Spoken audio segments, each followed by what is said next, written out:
Good morning and welcome, Christy. I'm going to change your role to co-host and make you the presenter.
public and I don't think so either. Just all say that you need to take it.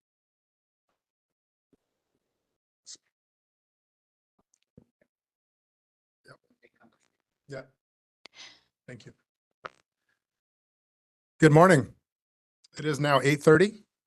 Second, sir, it looks like she's not. She's not recording yet? Yeah. I'll repeat that. Okay. So let's start that again. Good morning.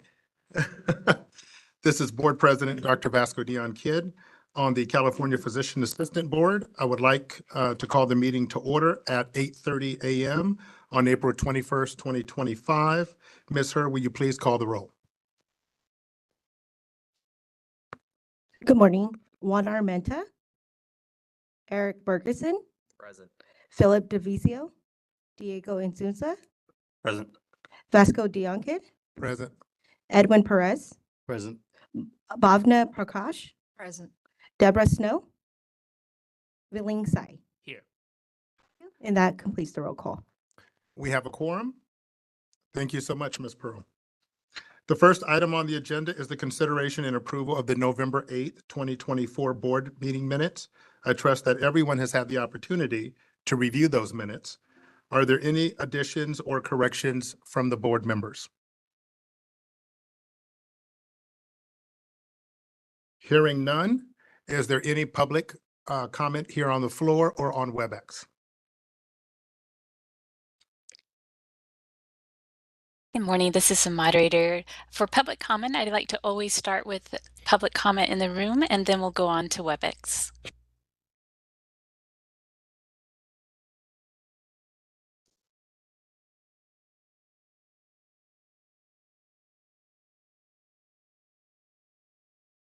Are there any, so is there no request for public comment in the room? That's correct. Okay, so I'm opening up the Q&A panel. If any member of the public would like to comment on agenda item 3, please either raise your hand or type comment using the field in the lower right-hand corner of the screen. We'll give you a moment.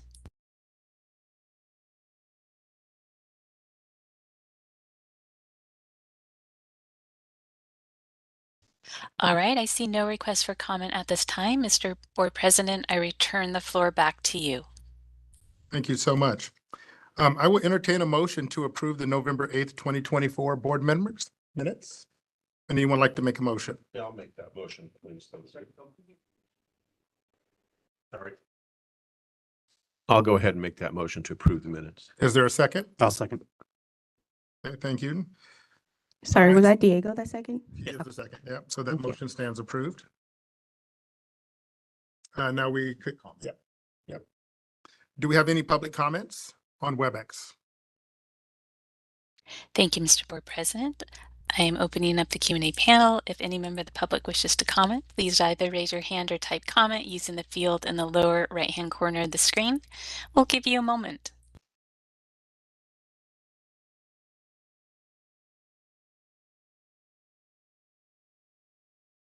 All right, I see no requests for comment. Mr. Board President, I return the floor back to you. Thank you so much. Ms. Herr, will you please call the roll for vote? Yes. Juan Armenta, Aye. Eric Bergeson, Aye. Philip DeVizio, Aye. Diego Insunza, Aye. Vasco Diankid, Aye. Edwin Perez, Aye. Bhavna Prakash, Aye. Deborah Snow. Deborah Snow is absent. So the motion stands approved. Okay. So moving on to item number 4, public comment on items not on the agenda. Please note the board may not discuss or take any action on any matter raised during the public comment section that is not included on this agenda, except to decide whether to place the matter on the agenda for a future meeting. Are there any comments on WebEx? Thank you, Mr. President. I've opened up the Q&A panel. If any member of the public would like to comment on agenda item 4, please either raise your hand or type comment using the field in the lower right-hand corner of the screen. We are displaying instructions and we'll give you a moment.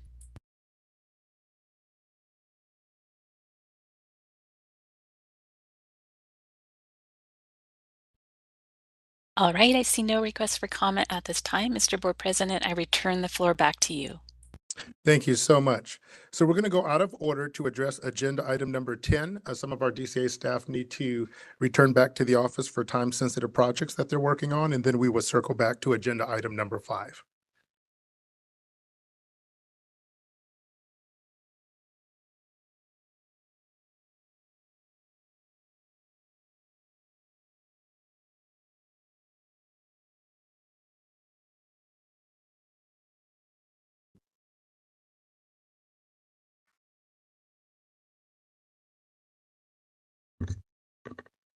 It's good to see you both. Good morning. For those of you who don't know. Okay, good morning. My name is Andrew Trudy, and I'm a budget analyst with the DCA Budget Office.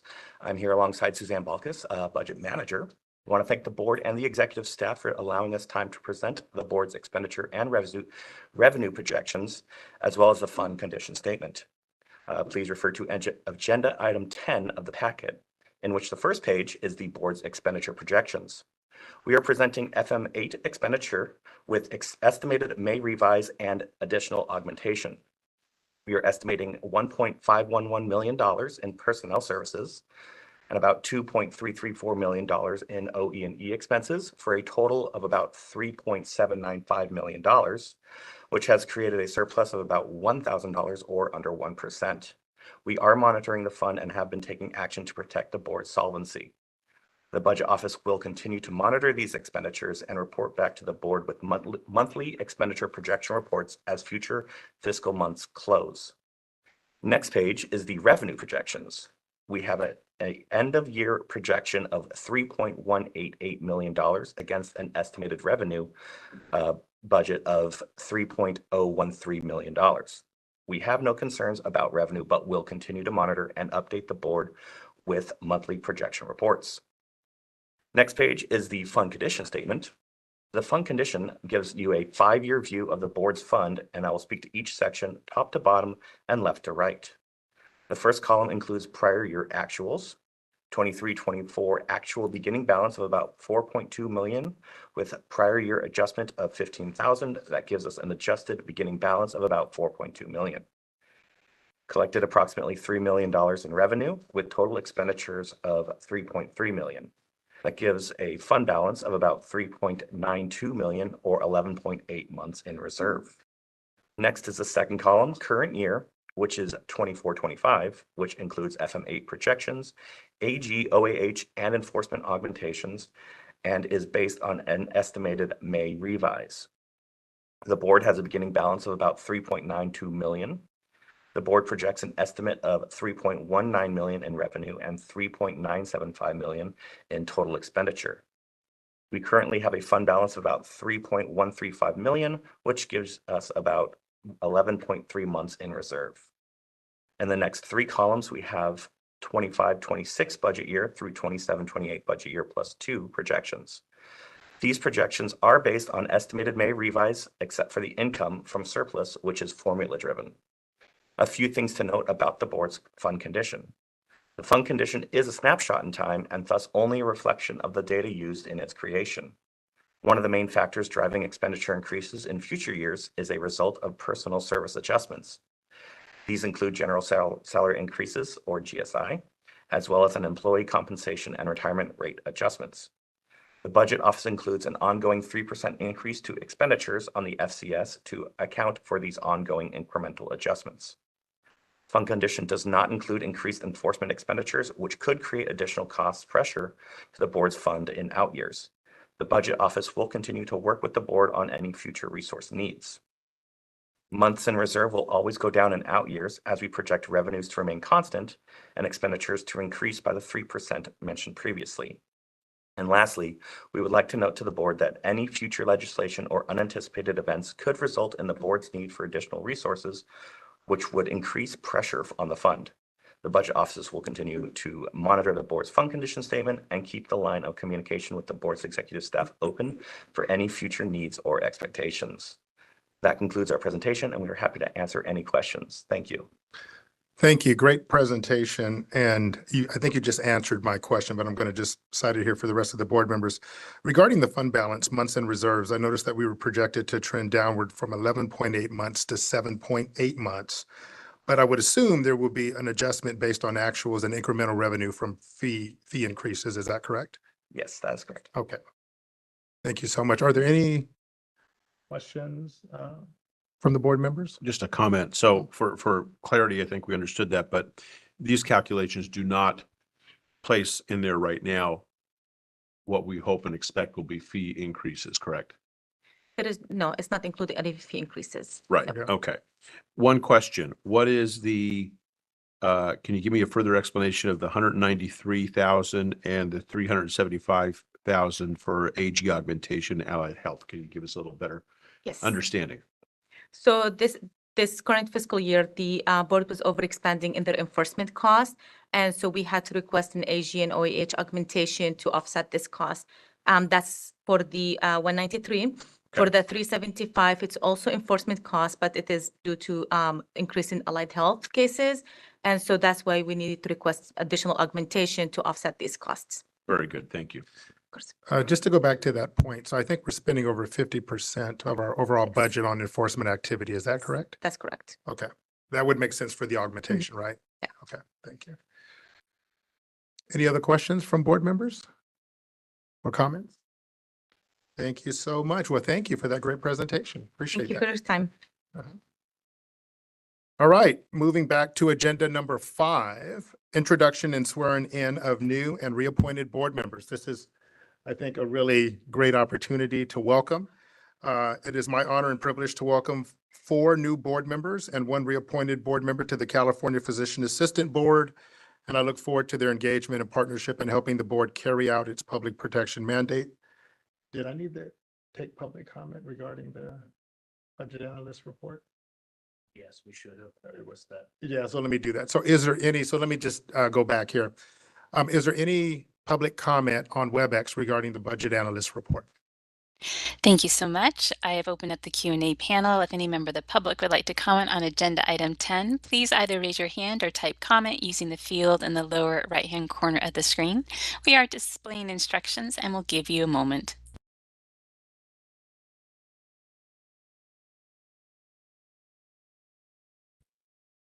All right, I see no request for comment. Mr. Board President, I return the floor back to you. Thank you so much.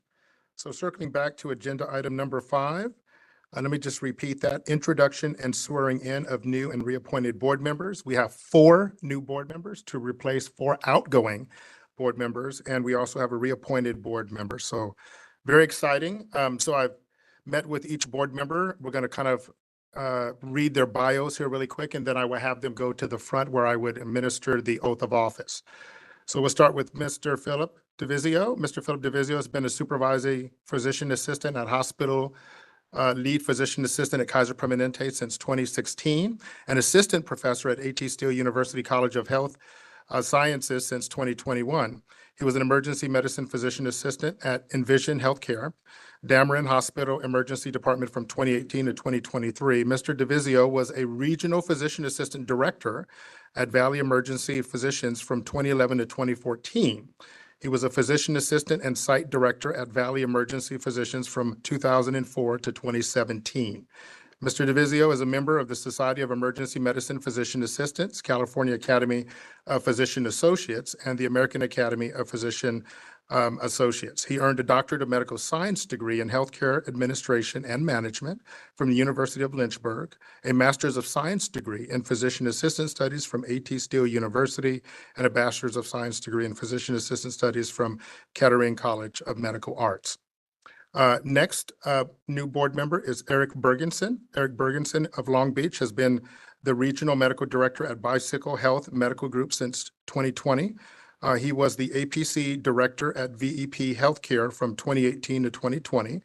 Mr. Bergensen was an emergency medicine physician assistant at VEP Healthcare, a lot of acronyms here, from 2017 to 2019. He was a clinical consultant at Guyant from 2018 to 2019. Mr. Bergensen was the lead emergency department technician at Beth Israel Deaconess Medical Center from 2012 to 2015. He is a member of the Physician Assistants in Virtual Medicine and Telemedicine.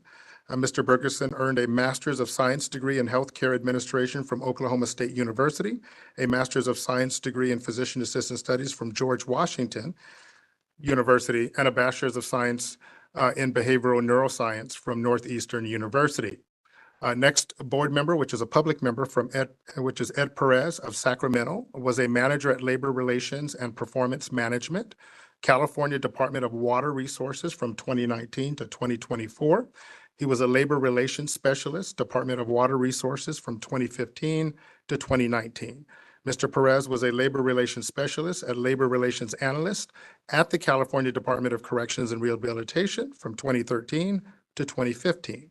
He is a member of the Asian Pacific American Public Affairs Association, the Hamptons Community Foundation, the Hamptons Owner Association, and Garland Northgate Neighborhood Association, and a community activist with the AARP. And make sure that I say this name correctly here. Bhavna? Okay, Bhavna Parkesh of San Jose has been a physician assistant and program manager for the Adult Congenital Heart Program at Stanford's Children's Health since 2024, and a supervising physician assistant at the Permanente Medical Group since 2015. She is a member of the American Congenital Heart Association. Ms. Parkesh earned a Doctor of Medical Science degree from A.T. Still University, a Master's of Medical Science degree from St. Francis University, and a Master's of Science degree in Physician Assistant Studies from Stanford University. We have some very qualified folks here on the board, so I'm pretty excited about that. All right, so now we're going to begin the process of the oath of office. So I will start with, I think it's, let's see, make sure I have that correct. Yeah, it should be on the top. Yep, right here. Okay. So we will start with Mr. Diego Azunza.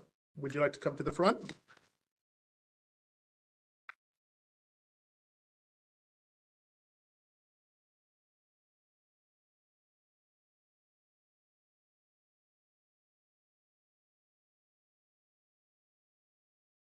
Raise your right hand.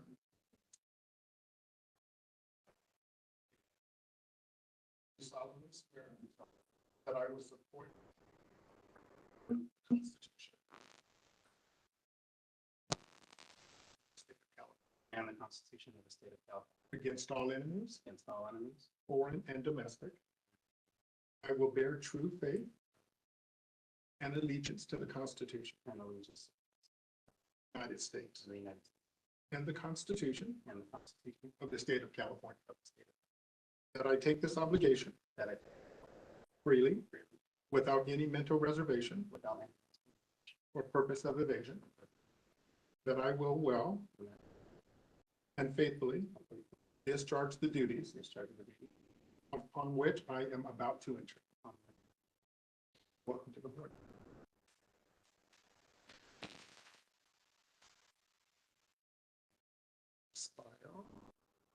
Mr. Perez.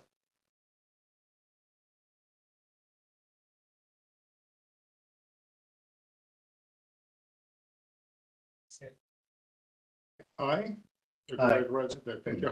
I, Ed Perez, I, Ed Perez, do solemnly swear do solemnly swear that I will support and defend that I will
Good morning. This is the moderator. May I have the members of the public who are logged into this meeting please raise their hand if they are no longer able to hear or see the meeting? All right. Thank you.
Can you see me and hear me?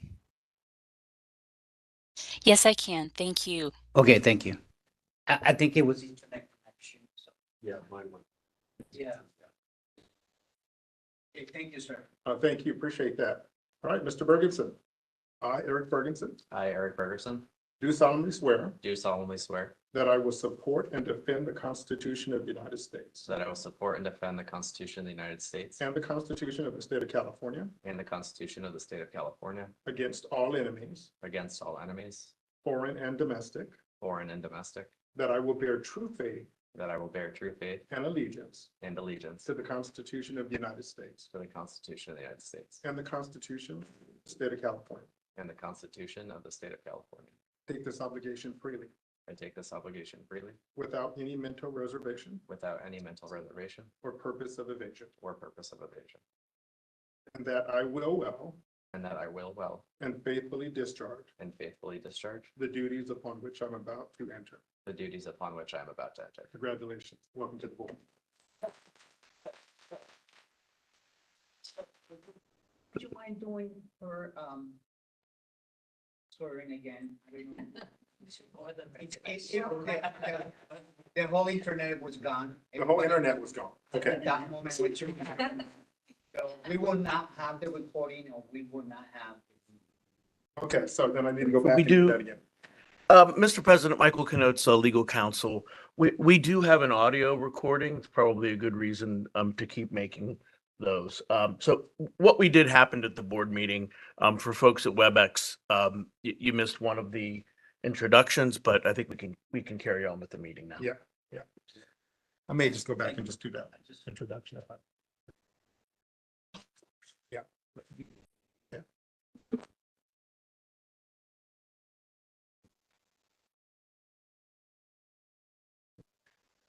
Yeah, just one more quick introduction. Mr. Diego Azusa of Castro Valley was reappointed by Governor Gavin Newsom to the Physician Assistant Board, where he served since 2020. Mr. Azusa has been a physician assistant in the Department of Plastics and Burn and Reconstructive Surgery at Santa Clara Valley Medical Center since 2022. He was a physician assistant in the Emergency Department at Santa Clara Valley Medical Center through the United States Acute Care Solutions, VEP Healthcare, from 2018 to 2022. He was a physician assistant at the University Medical Partners from 2021 to 22. He was a group supervisor with the San Mateo County Probation Department from 2015 to 2019. Mr. Azusa was a medical translator at the Santa Clara County from 2012 to 2016. He was a community outreach coordinator for the city of San Jose, vice mayor from 2010 to 2014. Mr. Azusa is a member of the California Academy of Physician Assistants and the American Academy of Physician Associates. He earned a Master's of Science degree in Physician Assistant Studies from Samuel Marriott University and a Bachelor's of Science degree in Health Science from the University of California, Santa Cruz.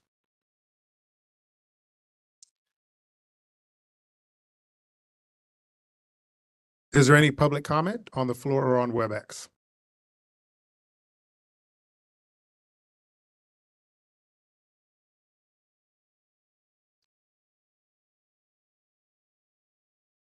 This is moderator. If there's no public comment in the room, I've opened up the Q&A panel. If any member of the public would like to comment on agenda item 5, please either raise your hand or type comment using the field in the lower right-hand corner of the screen. We'll give you a moment.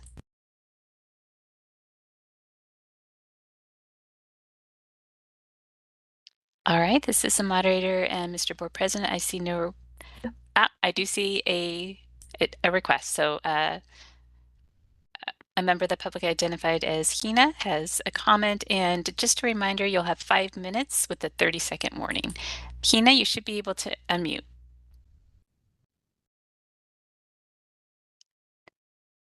All right. So Hina, if you see a prompt to unmute, go ahead and do that.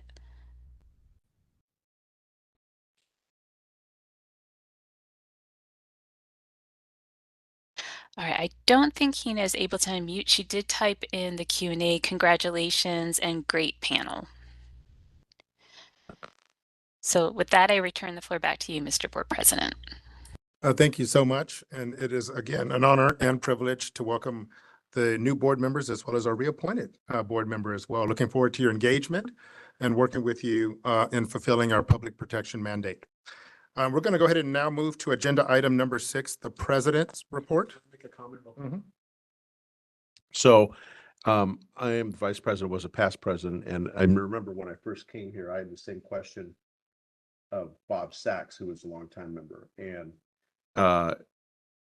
the question may go for you guys too, is, what is my function here? You know what? You're here for your opinions. Give them freely. That's why you were appointed, for your expertise and your opinions. So don't be shy. Get them out there. Very good advice, and you will find that all of us have quite a bit of opinions about a number of issues, a range of issues. And so we're going to be discussing some of those opinions today and more likely in subsequent board meetings, but great advice. Thank you, Mr. Armenta. So moving on to President's report, agenda item number 6. I regularly meet with the Vice President Juan Armenta and board staff virtually to discuss board business and initiatives. I greatly appreciate their engagement and valuable input during these meetings. Regarding our recent joint sunset hearing, it was an honor and privilege to present on behalf of the Physician Assistant Board at the Joint Sunset Review Oversight Hearing held by the Senate Business, Professions, and Economic Development Committee and the Assembly Business and Professions Committee in Sacramento, California. For the benefit of our new board members, like other boards within the Department of Consumer Affairs, the Physician Assistant Board undergoes a sunset review every 5 years. I was joined at the hearing by our outstanding board staff, Executive Officer Rosanna Kahn, Assistant Executive Officer Christy Voon, and Legislative and Regulatory Affairs Specialist Jasmine Dillon. The Sunset Report presentation was well received by the committee members. In fact, we were told that we got an A+ on our presentation, so we're pretty excited about that. Topics discussed during the hearing included PA to physician supervision ratios, access to care, and the use of artificial intelligence in healthcare, and much more. One of the questions I was asked towards the end of the presentation focused on practice agreements. Is the board tracking efforts in other states to expand access to care by removing requirements for a written practice agreement? If so, has the board developed any conclusions, recommendations, or thoughts? So we have not discussed that issue at the board, but we will be discussing that issue in August when I will be presenting some data to board members. And I hope to have a very rich discussion about that because the committee had asked for us to kind of take a look at that. And I did mention that we had not had any formal deliberations on that or discussions, but that we would have that in subsequent board meetings. So be prepared for that in August, and that will be one of the agenda items that we will look to add. A special thank you to the Sunset Review Committee and their staff for the opportunity to discuss the board's work and future initiatives. We sincerely appreciate their time, thoughtful questions, and commitment to effective oversight. I look forward to continued collaboration with the California Legislature. Regarding board meeting dates, we have historically met 4 times a year, but due to state budgetary concerns, the number of meetings we will propose to be reduced from 4 to 3 per year starting in 2026 to help reduce board travel cost. Lastly, I'd like to inform the board of recent changes to the committee names and structure. The Legislative Affairs Committee has been renamed to the Legislative and Regulatory Affairs Committee. The Education Workforce Development Advisory Committee is now the Physician Assistant Training, Accreditation, and Workforce Development Committee. And we just formed a newly budget committee that has been recently established where the vice president and I sit on the budget committee. I will be asking for volunteers to join the other two committees. It is on a first come, first served basis. So if you would send me an email, we can certainly discuss the committee's overall vision and charter, and we can kind of see what your interests are and go on from there. So if you have an interest, reach out to me. And this will conclude my report. Are there any comments or questions from the board? This is a quiet group. Well, let me fix that. So you indicated that you had planned to supply data for the August discussion. I would ask that you get that data to us at the earliest possible convenience so we have some time to sort it out to give a more robust discussion. Absolutely. And I think if we remember the physician to PA ratio, I published an article that I think we submitted. So if I do something similar, but I will make sure that we do get data out to the board and disseminate it to you well in advance of the August meeting. Thank you, Mr. Armento. Are there any comments on WebEx? Thank you, Mr. Board President. I've opened up the Q&A panel. If any member of the public would like to comment on agenda item 6, please either raise your hand or type comment using the field in the lower right-hand corner of the screen. We'll give you a moment.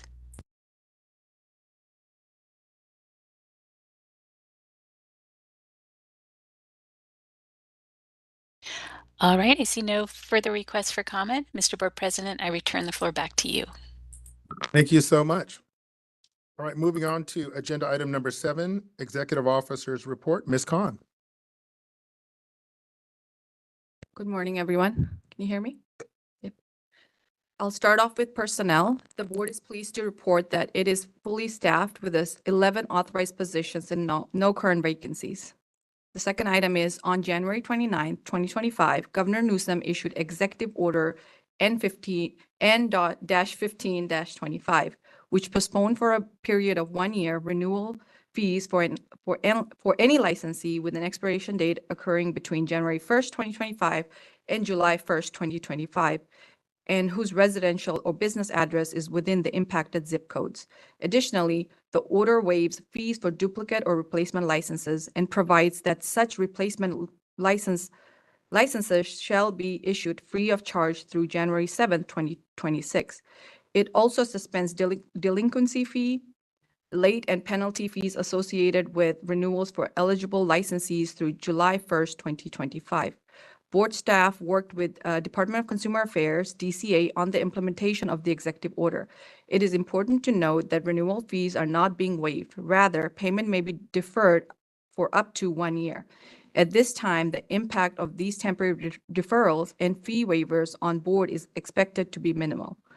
The board has shared this information along with available resources on its website and social media platforms to help ensure the licensees are aware of the relief available under the executive order.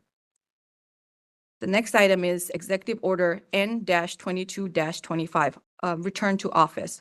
On March 3rd, 2025, Governor Newsom issued Executive Order N-22-25 requiring all agencies and departments under his authority to implement a hybrid telework policy with a default minimum of 4 in-person work days per week, effective July 1st, 2025. Following the issuance of the executive order, board staff submitted information to DCA leadership regarding the logistical implementation of the return to office mandate. This included confirmation that the board has sufficient space to accommodate the increase in in-person work and can support all current employees being in the office 4 days per week. Next item is the Controlled Substance Utilization Review and Evaluation Systems CURES update. Effective July 1, 2025, CURES fee increased from $9 to $15.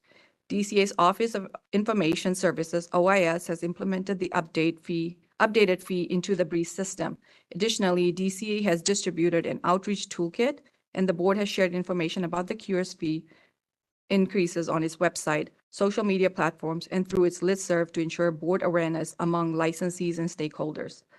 Lastly, on April 15, 2025, Board published its Spring 2025 edition of the Biannual Insider online newsletter. This interactive communication tool is designed to keep applicants, licensees, and consumers informed by sharing updates, relevant board-related information. That concludes my report. Thank you, Ms. Khan. Are there any questions from board members? Hearing no questions or comments, is there any comments on WebEx? Thank you, Thank you, Mr. Board President. I've opened up the question and answer panel. If any member of the public would like to comment, please raise your hand or type comment using the field in the lower right-hand corner of the screen. We are displaying instructions and we'll give you a moment.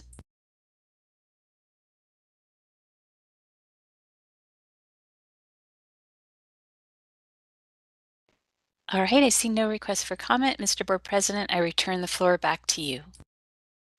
Thank you so much. And again, Ms. Khan, thank you for that great report. Let's move on to agenda item number 8, board activity reports. Licensing will be with Ms. Caldwell.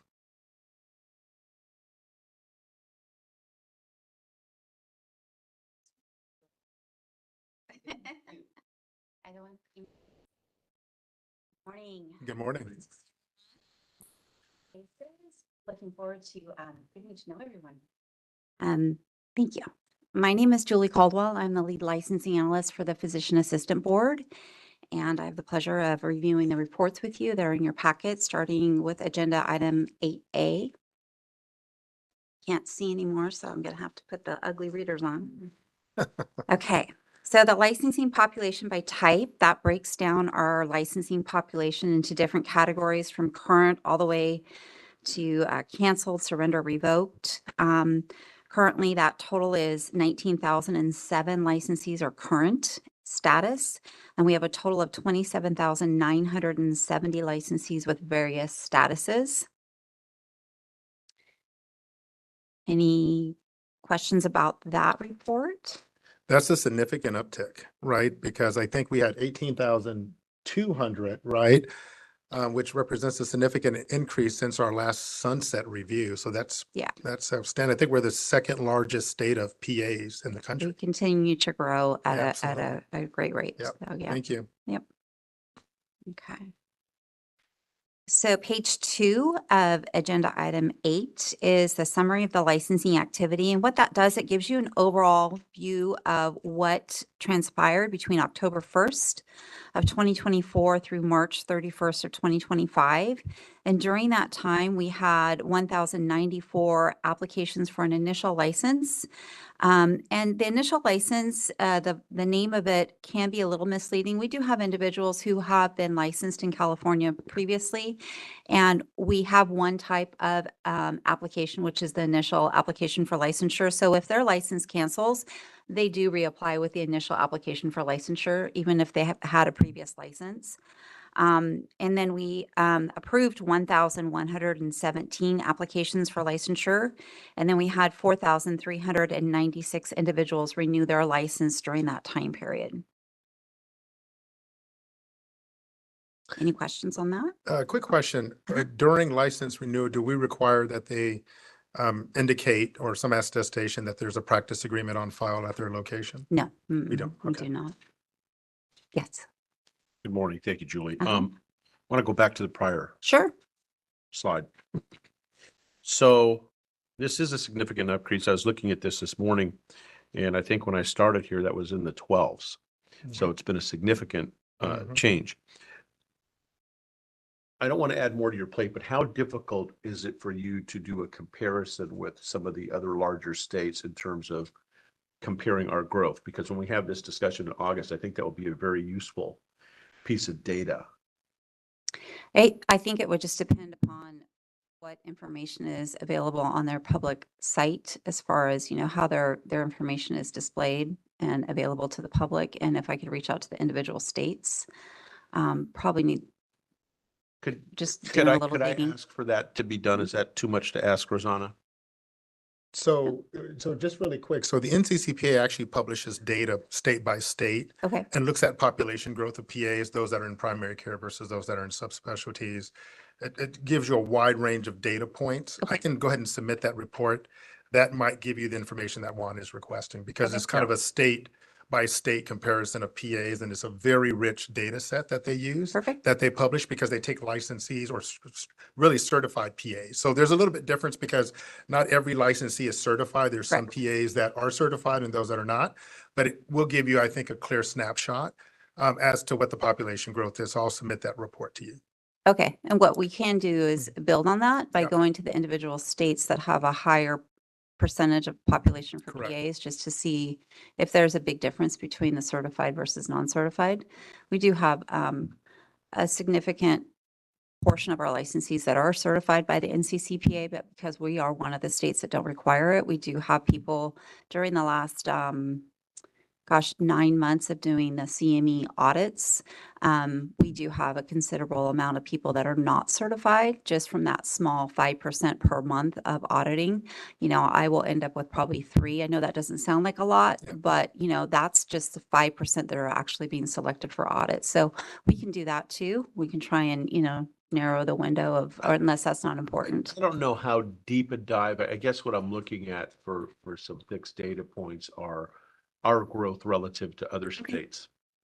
Okay. As far as I think right. that would be useful. Great. Okay. And just a point of clarification. So we do require certification for initial licensure, but not maintenance of licensure, right? So You're required to pass the PANCE. Correct. So it's not certification at that time. So if you're newly graduated and taking the PANCE, yes, you're certified. correct. But if you've been a PA for 10 years, you may not be certified. So we ask for you to submit or release the authorization of your PANCE score.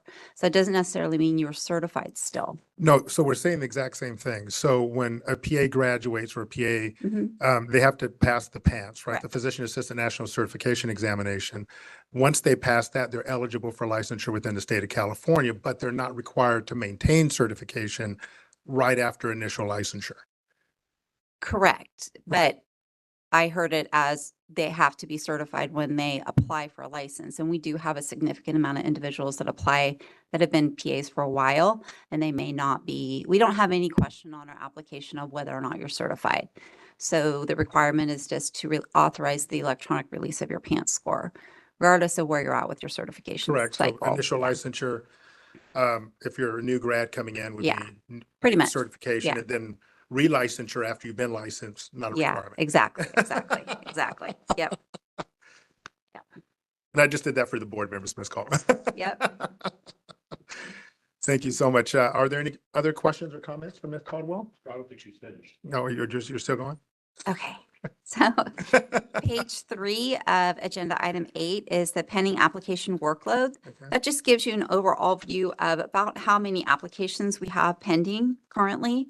And so we do have a system where you can apply through the Breeze system. And we have staff that go in and assign the applications to our licensing analysts. So there's a little bit of a difference between the desk age and the application age. And that's what the difference is about. There's a little key down at the bottom, but that just gives you kind of at a glance that we have about 411 individuals that are have submitted applications and are pending licensure.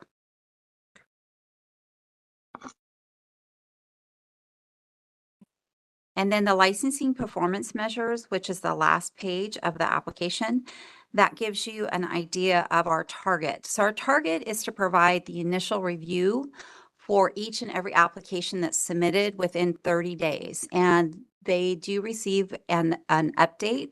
The majority of the time it's by email. Sometimes we still have individuals so don't provide their email address. We do reach out to them and ask for them to provide their email address because it definitely helps expedite the communication process. But typically within 30 days, the applicant is provided with an update to let them know what is deficient.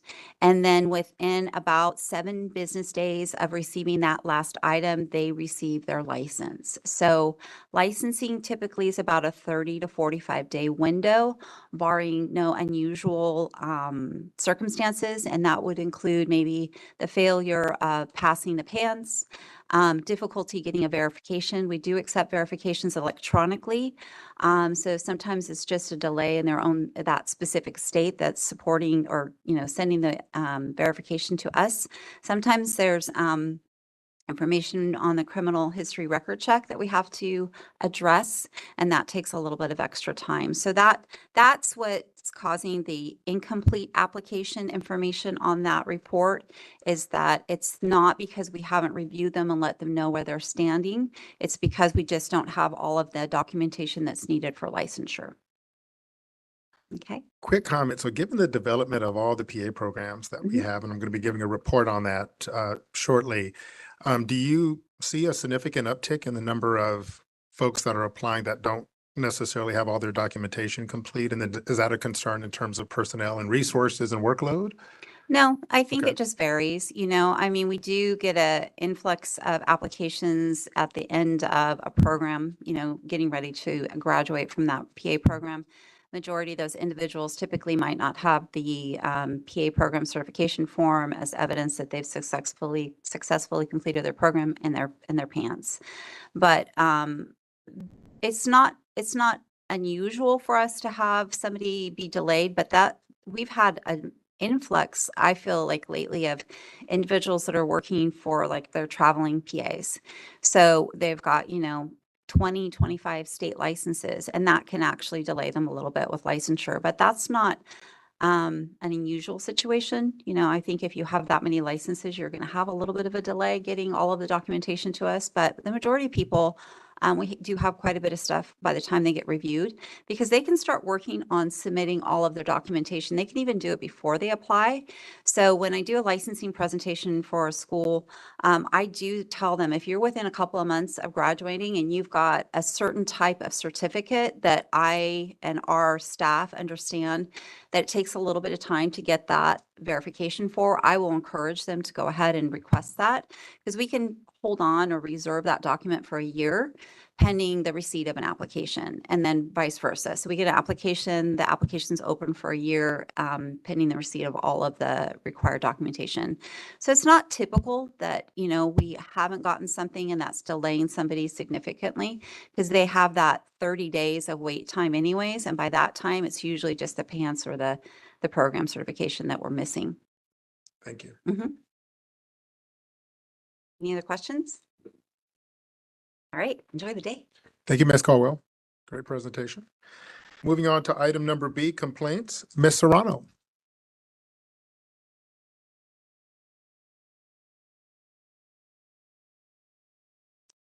Good morning.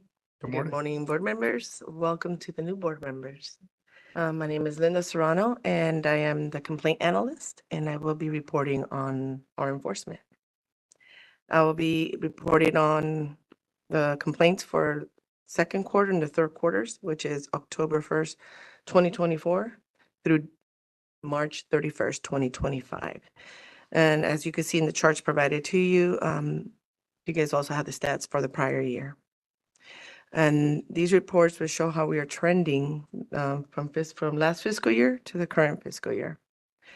So the complaint volume for quarter one, we received a total, for quarter two, we received a total of 134 complaints.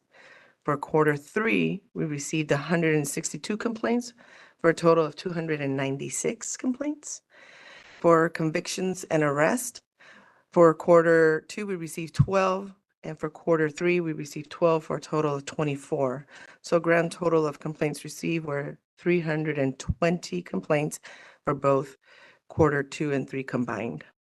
On intake, we have an average of 5 days, and currently we have 0 complaints that are pending at intake.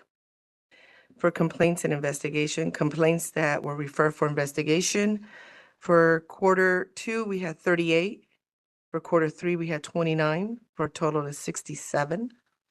And complaints and investigations that were closed, for quarter two, we had 197. And for quarter three, we had 183 for a total of 380 closed complaints. Currently, we have 292 complaints at the desk analyst, which is myself. And then at the investigations, which are pending at the investigation, there's 72. Now, in regards to the investigation aging, the average age of pending investigations are about 187 days. And investigations over 8 months old, we have 19 cases. And then we provided 2 charts for you for review. The second chart is regarding the type and source, complaints received by type and source. And this completes my report. If you have any questions. Thank you so much for that outstanding report. Any questions from the board or comments? Hearing none. Thanks again. Really appreciate it. Thank you for your time. Moving on to item number C, discipline. Ms. LaForte.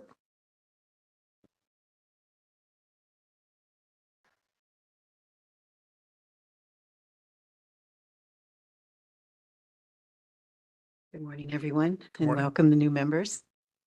My name is Christina LaForte. I'm the discipline analyst for the board. I'm going to present to you the discipline statistics. Report number C. So this is for fiscal year 24-25. We're reporting the second quarter, which is October 1st, 2024 to December 31st, 2024, and the third quarter, January 1st, 2025 through January 31st, 2025. Onto the section of suspensions. For the second quarter, there was 1 interim suspension order. And for the second quarter, there was 1 Penal Code Section 23 order. And the third quarter, there was 1. For the Office of the Attorney General transmittal, for the second quarter, there were 5 cases transmitted for the second quarter, and the third quarter, there were 11.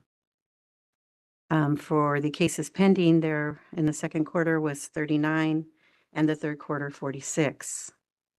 For the average age of the pending cases is second quarter, 475, and the third quarter is 459. For the formal actions filed, withdrawn, and dismissed, the second quarter, there were 5 accusations filed. For the third quarter, there were 6. For accusation and/or petition to revoke probation, there was 1 filed in the third quarter. For the accusations withdrawn and dismissed, there was 1 in the third quarter. For the petition to compel physical and psychiatric exam, there's 1 in the third quarter. So on to the next page, administrative outcomes and final order. There were, for the probation, the second quarter, there were 2. For the third quarter, there was 1. For public reprovals, the second quarter, there were 3. And for the third quarter, there was 1. And the license revocations, there was 1 in the second quarter. And for the license surrender, there were 2 in the third quarter. I'll move on to the citation and fine. The second quarter, there were 10 citations issued. In the third quarter, there were 25. The citations withdrawn, the third quarter, there were 5. And for the citations resolved and closed, I'd like to make a correction to that. The numbers that are there were, in the second quarter, there were actually 14 resolved. And in the third quarter, there were 8 resolved. And for the pending, there's 4 in the second quarter. And for the third quarter, there are 13. For the fines issued in the second quarter, it's $3,750. And in the third quarter, it's $7,000. For the fines withdrawn in the second quarter, it was $500. And for the third quarter, it was $1,750. So for the fines received in the second quarter, it is $5,250. And in the third quarter, it's $2,750. And that concludes my report. Does anyone have any questions? Yes. So with your corrections, it looks like the resolved close is considerably higher than the 67% here on the spreadsheet. Yes, I didn't have time to check to update it. Okay. Is that a trend you think you're seeing by your efforts to get closure faster, or any things we've changed in the past couple of years? What do you think? So I think, with the closures and the resolves, a lot of times, I'll send out emails once the citations are issued. We send out emails, or, I contact them by phone, and I kind of have to stay on top of that. Like just to make sure that it gets resolved. There's times where we won't hear from them for a few months, but I do my best to reach out to the licensees. If we have an email, I'm able to contact them. So it really differs from time to time. All right, well, that's a good trend in that direction. I like Yes. that. Okay, thank you. All right. Thank you, Ms. LaForte. Any other questions? No, thank you. All right, so we're going to move on to item number D, probation. Ms. Gerard.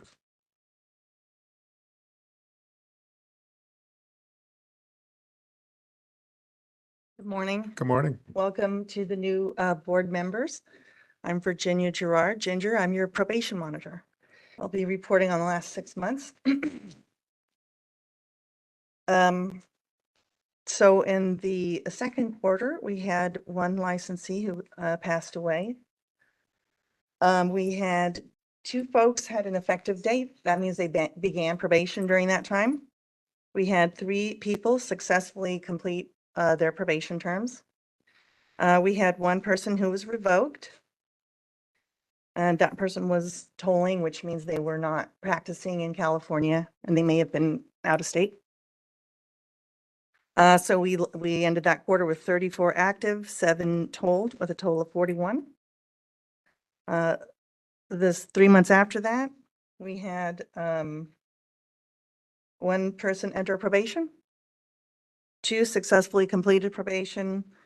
We had 2 people voluntarily surrender, and those people were also told. So we're whittling that number down. And we have ended with 33 active probationers and 5 told. Are there any questions regarding the probation report?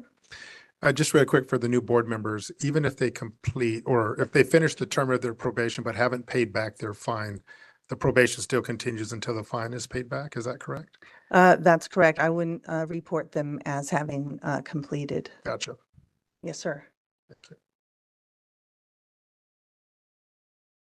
Any additional questions or comments from the board?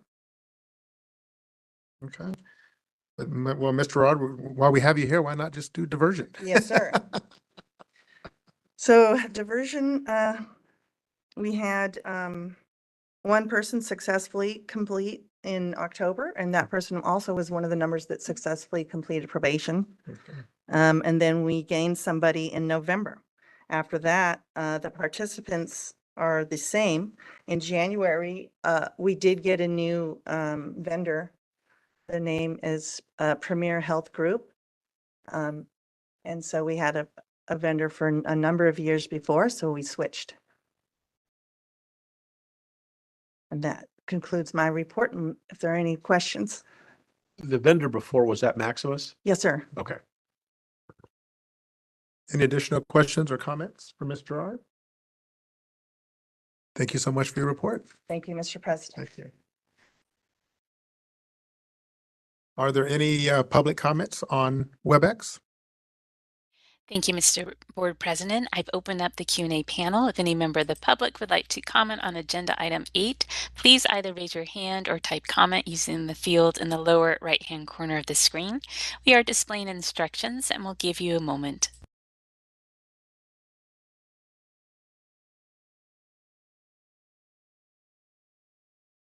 All right, I see no request for comment at this time. Mr. Board President, I return the floor back to you. Thank you so much. Moving on to agenda item number 9, Department of Consumer Affairs Director's Update, DCA staff. Good morning. Good morning. Well, thank you for the opportunity to present the DCA update. Before I begin this morning, I would like to welcome our newest members. I'm going to try and, excuse me if I mispronounce any of these names. Member Burgesson, Divisio, Perez, and Prakash to the Physician Assistant Board. In addition, I'd also like to recognize Diego Inzunza for your reappointment to the board. Lastly, I'd like to express thanks to all the members for filing your Form 700s by this year's April deadline. By doing so, it helped the department achieve compliance with the FPPC's 2025 filing requirements. Okay, my first item this morning is on the governor's reorganization plan. In January, Governor Newsom released his proposed 2025-26 state budget, which included a proposal to split our current Business, Consumer Services, and Housing Agency into two state agencies, the California Housing and Homelessness Agency and the Business and Consumer Services Agency. The proposed California Housing and Homelessness Agency, and I have a new acronym for you, CHHA, will oversee housing and homelessness solutions and safeguard civil rights. The new Business and Consumer Services Agency will be responsible for consumer affairs, licensing, and enforcement. The Department of Consumer Affairs would be among 8 entities in this new agency. As part of the process in state government on April 4th, the governor's reorganization plan was delivered to the nonpartisan Little Hoover Commission for review. The submission of the plan to the commission began an approximate 90-day formal process. The commission is conducting public hearings on April 23rd and 24th for interested parties to provide input on the proposed reorganization. After the hearings, and within 30 days of the plan being submitted to the commission will write a report that it will submit to the governor and the legislature. The commission's report will offer a recommendation to the governor and the legislature as to whether it believes the reorganization plan should go into effect. The commission sometimes offers recommendations for how the plan could be strengthened, either through administrative actions or subsequent legislation. The legislature will then have 60 days to review and consider the reorganization plan. The governor's plan becomes effective on the 61st day after it has been given to the legislature, unless either the Senate or the Assembly adopts by majority vote a resolution to reject the plan. If approved, the Business and Consumer Services Agency will be created in July 2025 with 1 year of transition and will become operative on July 1st, 2026. In addition to several virtual briefings hosted by Secretary Moss, there is detailed information available on the reorganization plan website. And I'm going to read this to you in case you're interested and like to check it out. At https://bcsh.ca.gov/about/reorganization. We believe this is an extraordinary opportunity for DCA to better align with other consumer protection entities. With a dedicated consumer protection focused secretary within the governor's cabinet, this is an exciting opportunity that will only strengthen our mission, momentum, and delivery of services to California. DCA will continue to keep board and bureau leadership updated on the progress of the governor's reorganization plan. Next, I did have information that I was going to share on the hybrid telework transition, but your executive officer provided you some details on that as it impacts the board, so I'm going to omit that from my report. My last item is information regarding DCA's new compliance and equity officer. On Monday, April 14th, the DCA director announced Levi Hull as the new compliance and equity officer. DCA's compliance and equity officer is responsible for leading and coordinating department-wide quality improvement efforts to ensure consistency and regulatory compliance. This position oversees DCA's solid planning and training services, the Organizational Improvement Office, the Equal Employment Opportunity Office, and the Internal Audit Office, and serves as a liaison to the department's Diversity, Equity, and Inclusion Steering Committee. As the department's equity officer, this position is dedicated to enhancing the diversity, equity, and inclusion and accessibility policies, trainings, and activities through the department's programs. Mr. Hull brings more than 12 years of experience in leading multidisciplinary teams and driving strategic program development. With more than 9 years of experience in EEO compliance and program management, including nearly 3 years at DCA, he is an experienced EEO officer with a deep commitment to fostering inclusive, equitable, and accessible work environments. This concludes my report today. Thank you again for the opportunity to be here with you today. And at this time, I'll turn the floor back to President Kidd, and I would be happy to answer any questions. Thank you for that great presentation. Are there any questions or comments from the board members?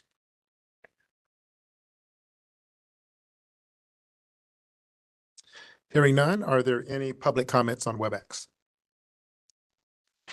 Thank you, Mr. Board President. And at this time, all our attendees have signed out, so we have no attendees on WebEx.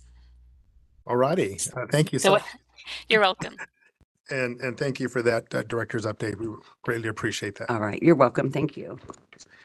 So we're moving with lightning speed here. So we have already addressed agenda item number 10, which was the budget analyst report. So we're going to move on to agenda item number 11, report on Medical Board of California activities. Dr. Sy.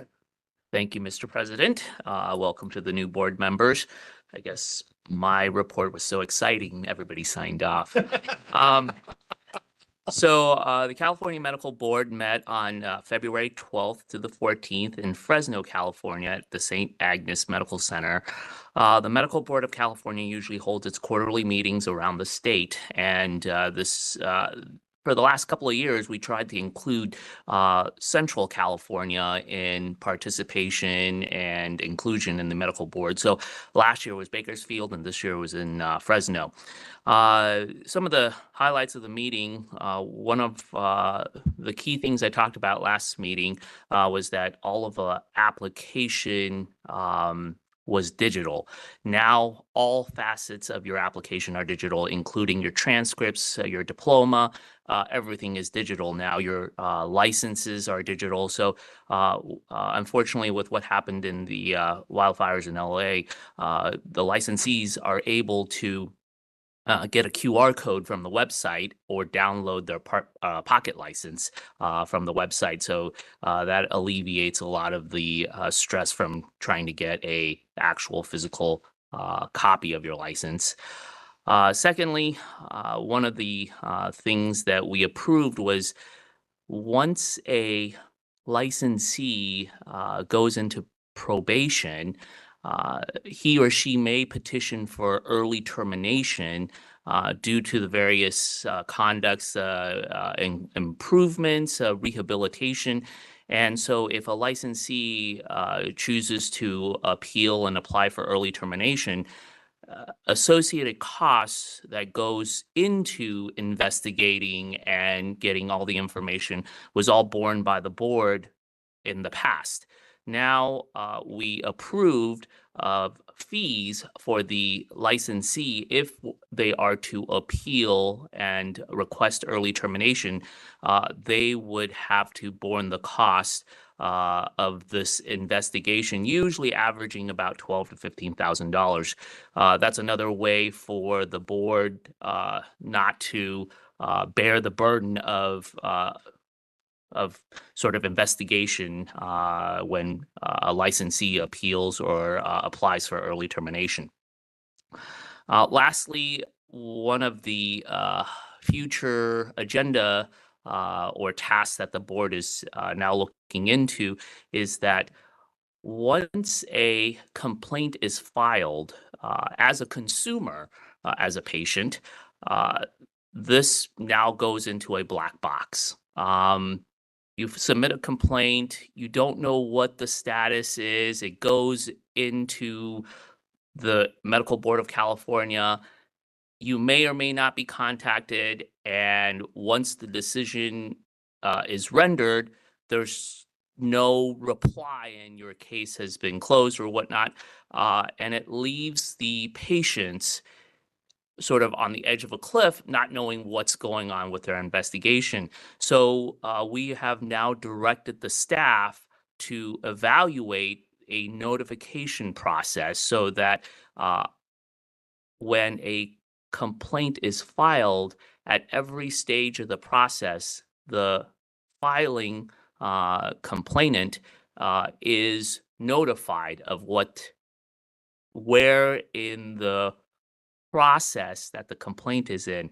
Obviously, we have to, that's why we directed the board to sort of evaluate at what timeline, what part of this process should people be notified, what to notify them, and how to notify them. Is it through just an email? Is it through a call? So that's sort of on the horizon for the medical board, because I think a lot of the frustration for people filing complaints is that you as a patient, obviously consumer, filing a complaint, you have absolutely, you're not a part of the process anymore. Once your complaint is in, you feel helpless that I don't know what's going on. So a lot of patients are actively trying to seek answers on what's the status of their complaint.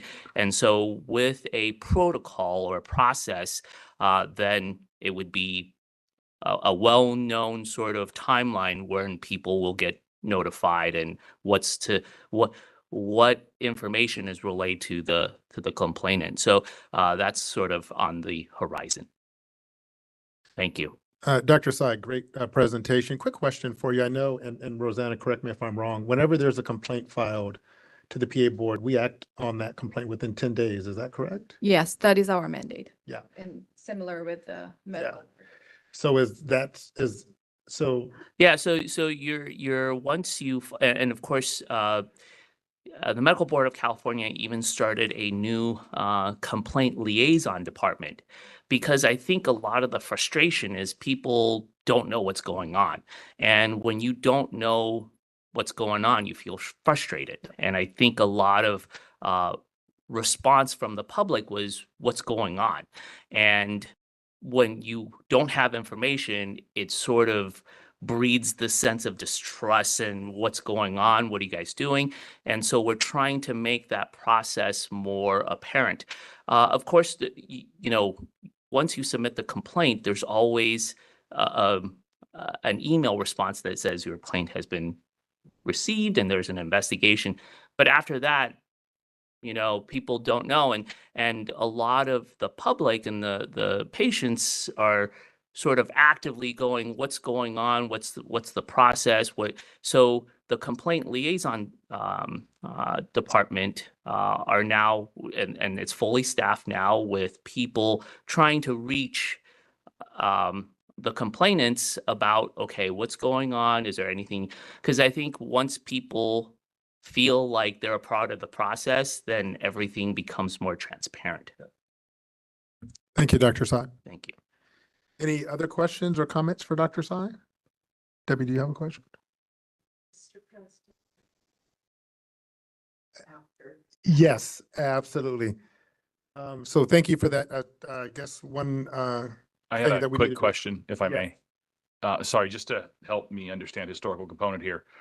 Prior to that last meeting, investigatory costs associated from the medical board were not passed on to the licensees. That was the change that was made, or? Yes. So in the past, when a licensee is placed on probation, they complete their term of probation, they go off probation. But for various reasons, if your probation is 5 years, at the end of year 4, at year 4, you have complied with the medical record keeping course, the ethics course. You can petition for early termination because you've satisfied, I've been in compliance for over 70%, 80% of the time. So they can file for early termination of their probation. With that said, when you file for early termination, investigation has to occur, right? Everything that's going into reviewing your record now is extra additional cost borne by the staff. And so sometimes it's granted, sometimes it's not. Goes to an ALJ, they determine. So of course, when you go to an ALJ, there's the attorney generals fees, attorney's fees. So the board was eating that cost since then. And of course, with budget issues, with fees increases, we sort of said, well, share this burden. If you're going to petition, we happy to entertain your petition, but you have to sort of borne some of the cost. And Dr. Tsai, I think that's a great for bottom line expectations, right? Yeah. Yes. I'm sorry. Michael Kenotes, legal counsel. Just to add to that, it used to be unique that the medical board had no requirement in the law for cost recovery. That changed via a bill, I think 3 or 4 years ago. Most, if not all, other boards have that component, and it is for both. It can be for a petition, but in initial cases, the investigation costs can be very high. So that's what gets passed on. So you kind of answered my question, Michael. Thank you. So there was no pass on of costs previously, and now there is, or is it discretionary? There is. I mean, it's always discretionary in terms of an ALJ reviews those. But the medical board uniquely in the past had a statute forbidding cost recovery. So it was basically all paid by licensing fees. Can't imagine who lobbied for that. Okay. All right, but that's been changed now so that there is a pass through. Okay. All right. Thank you. And just before we take a bio break, are there any public comments on WebEx regarding Dr. Tsai's report? Thank you, Mr. Board President, for asking, and we still have no attendees. All right. And with that, we'll be in recess for 15 minutes. Thank you so much. Thank you, Dr. Tsai.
All right.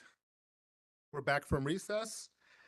We are now on agenda item number 12, a discussion and possible action to reconsider previously approved text and to consider initiation of a rulemaking to amend Title 16 California Code of Regulations, Section 1399.515 regarding retired status updates and returned fingerprinting requirement. Christy Shields and Ms. Dillon. Good morning, Jasmine Dillon, Legislative and Regulatory Specialist. Christy Shields, Regulations Counsel for the Board.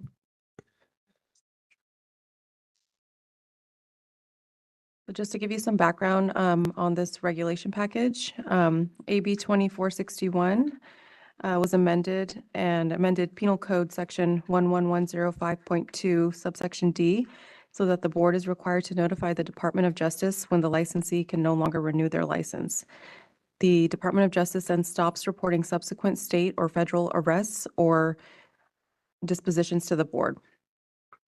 Title 16 California Code of Regulations, Section 1399.515 currently allows individuals with a retired status license to reactivate their license if they complete certain requirements, but fingerprinting to allow receipt of criminal offender record information from the DOJ's database is not included.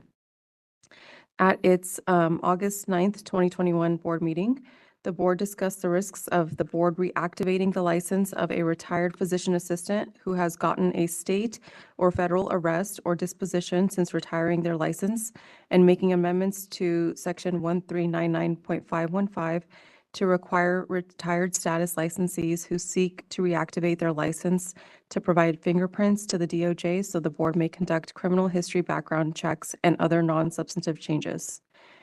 Changes originally suggested to the proposed language at the August 9th, 2021 meeting are shown in Attachment 3. Since that time, Current Regulations Council has suggested further changes. The proposed changes to the language in the retired status updates and return fingerprint requirement rulemaking text at Section 1399.515 are shown in Attachment 1, and those changes include updating the date of the form incorporated by reference to April 2025 to reflect changes made to that form, adding language to include a limitation as to time when an individual can restore their license from retired status to active status, which is within 5 years of being issued a retired license. The time frame is consistent with the 5-year cancellation provision in the Business and Professions Code Section 3526 for licensees who fail to renew their PA license within 5 years after their license expires. Section 3526 prohibits the board from renewing or reinstating such a license. This requirement ensures currency of knowledge for those who re-enter practice after being retired for years. Changes also include adding subparagraphs to make the regulation easier to read and striking obsolete grandfathering provisions that allowed licensees who had canceled to be eligible for the retired status license without paying any fees if they applied within 1 year from the effective date of this regulation, originally effective April 1, 2019. Since that eligibility window passed April 1st, 2020, this language should be repealed as no longer necessary. Changes would also include retaining the fingerprinting requirement, but clarifying that the board will only request fingerprints if they do not exist in the DOJ's database, as well as specifying that if a licensee who has been in retired status for more than 5 years seeks an active license, the individual may apply for a new license pursuant to California Code of Regulations, Section 1399.506. And the proposed revisions to the application for retired status are shown in Attachment 2. Changes to the application are shown in underline, strikeout, and highlight. These changes include removing the old board logo and letterhead and replacing it with a new letterhead and board logo to provide uniformity with the board's forms. This also includes removing the old requirement regarding waiver of fees for those applying before April 1st, 2020, and as it is not relevant for applicants applying now, as well as non-substantive changes to add new paragraph lettering for better readability, and removing gendered language and making grammatical changes, as well as updating the declaration to ensure that the applicant attests to providing correct information and is the individual completing and signing the application. And finally, it would update the board's suite number and website for accuracy. Similar changes have been implemented by other healing arts boards in the department. Most recently, the Physical Therapy Board adopted changes in 2023, similar to the ones outlined in the proposal at Title 16 California Code of Regulations, Section 1398.18. And staff would recommend that the board review and discuss the provided materials and language that has changed since the last board vote. The board may wish to determine whether to approve the revised regulatory language and initiate the rulemaking process using the revised regulatory language in attachments 1 and 2, which includes changes made to the application for retired status form. I know we have some new members, so I just want to give a little bit further background so you can kind of understand what you're voting on. It's a little complicated. So regulations in the department for the boards in the department and bureaus in the department have to go through a review process. And it starts with the meeting we're having today where you approve text, then it moves to the director of the Department of Consumer Affairs who can review or disapprove the proposal. Hopefully she'll approve it and moves on to the Business Consumer Services and Housing Agency, soon to be retitled, for their review. There's attorneys at that agency that look at it and ask questions and, may have issues with some of the text, but hopefully they would approve it. Once they've approved it and signed off on the Form 399, which is we're required to do for each rulemaking, that analyzes fiscal and economic impacts to businesses and the regulated community. And they sign it, then it would go to the Office of Administrative Law. That's the agency that reviews regulations for all state agencies in the state. So it's a very complicated process, but we're here to make sure that your policies are implemented. My job is to defend whatever you approve at these meetings with the various agencies, control agencies is what we call them, as they make their way through the process. If there are issues, I will bring it back to you after this meeting and let you know, and then we can decide what we want to do from there. If you look at attachment 1 in the meeting materials, that is the actual policy changes we're asking you to approve. And when you look at a document like this, you'll notice there are things that are underlined and struck through and things that are not. When text is not underlined, it represents existing text that we don't propose to change with this action. If we ask you to make changes or we're suggesting changes, then it would be in strikeout or underline. So things that we're proposing to repeal would be struck through and things that we're proposing to underline or add would be underlined. So really quickly, back in 2019, the board did not have a retired status. And so people would just not pay the renewal fees and cancel. And then they would look themselves up on the internet and say, I'm canceled. I've been canceled.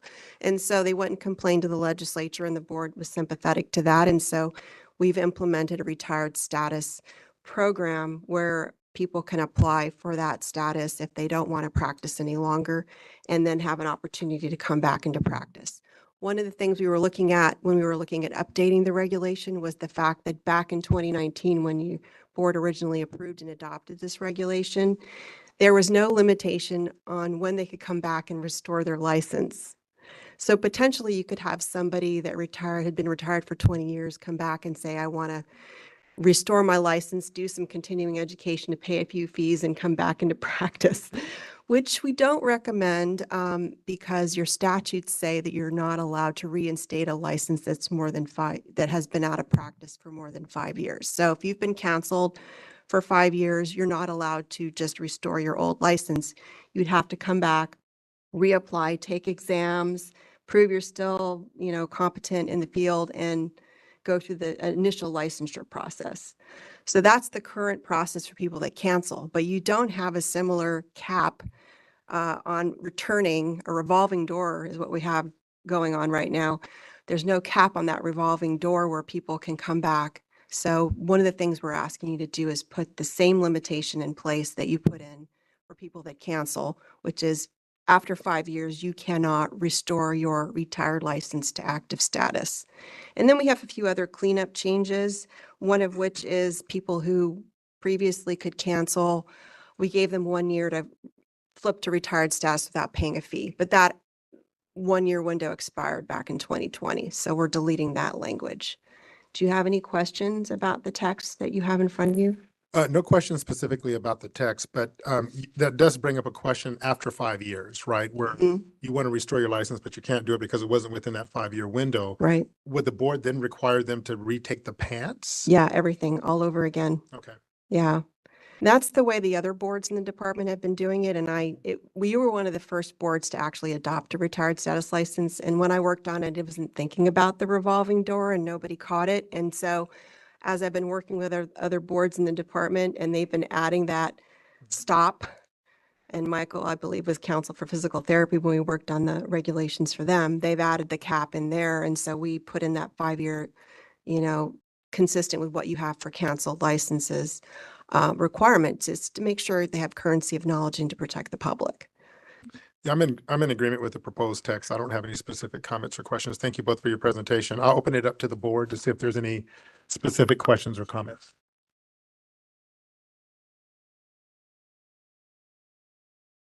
Okay. Hearing none, are there any comments on WebEx? Thank you, Mr. Board President, for asking, and we still have no attendees, public attendees. So the motion that we're requesting the board pass is on the 3rd page of the memo. I apologize for the length of the motion. Again, that Office of Administrative Law that does the approving of these regulatory packages wants to make sure every single delegation is clearly outlined. And so the motion's gotten longer and longer every year I've been here practically.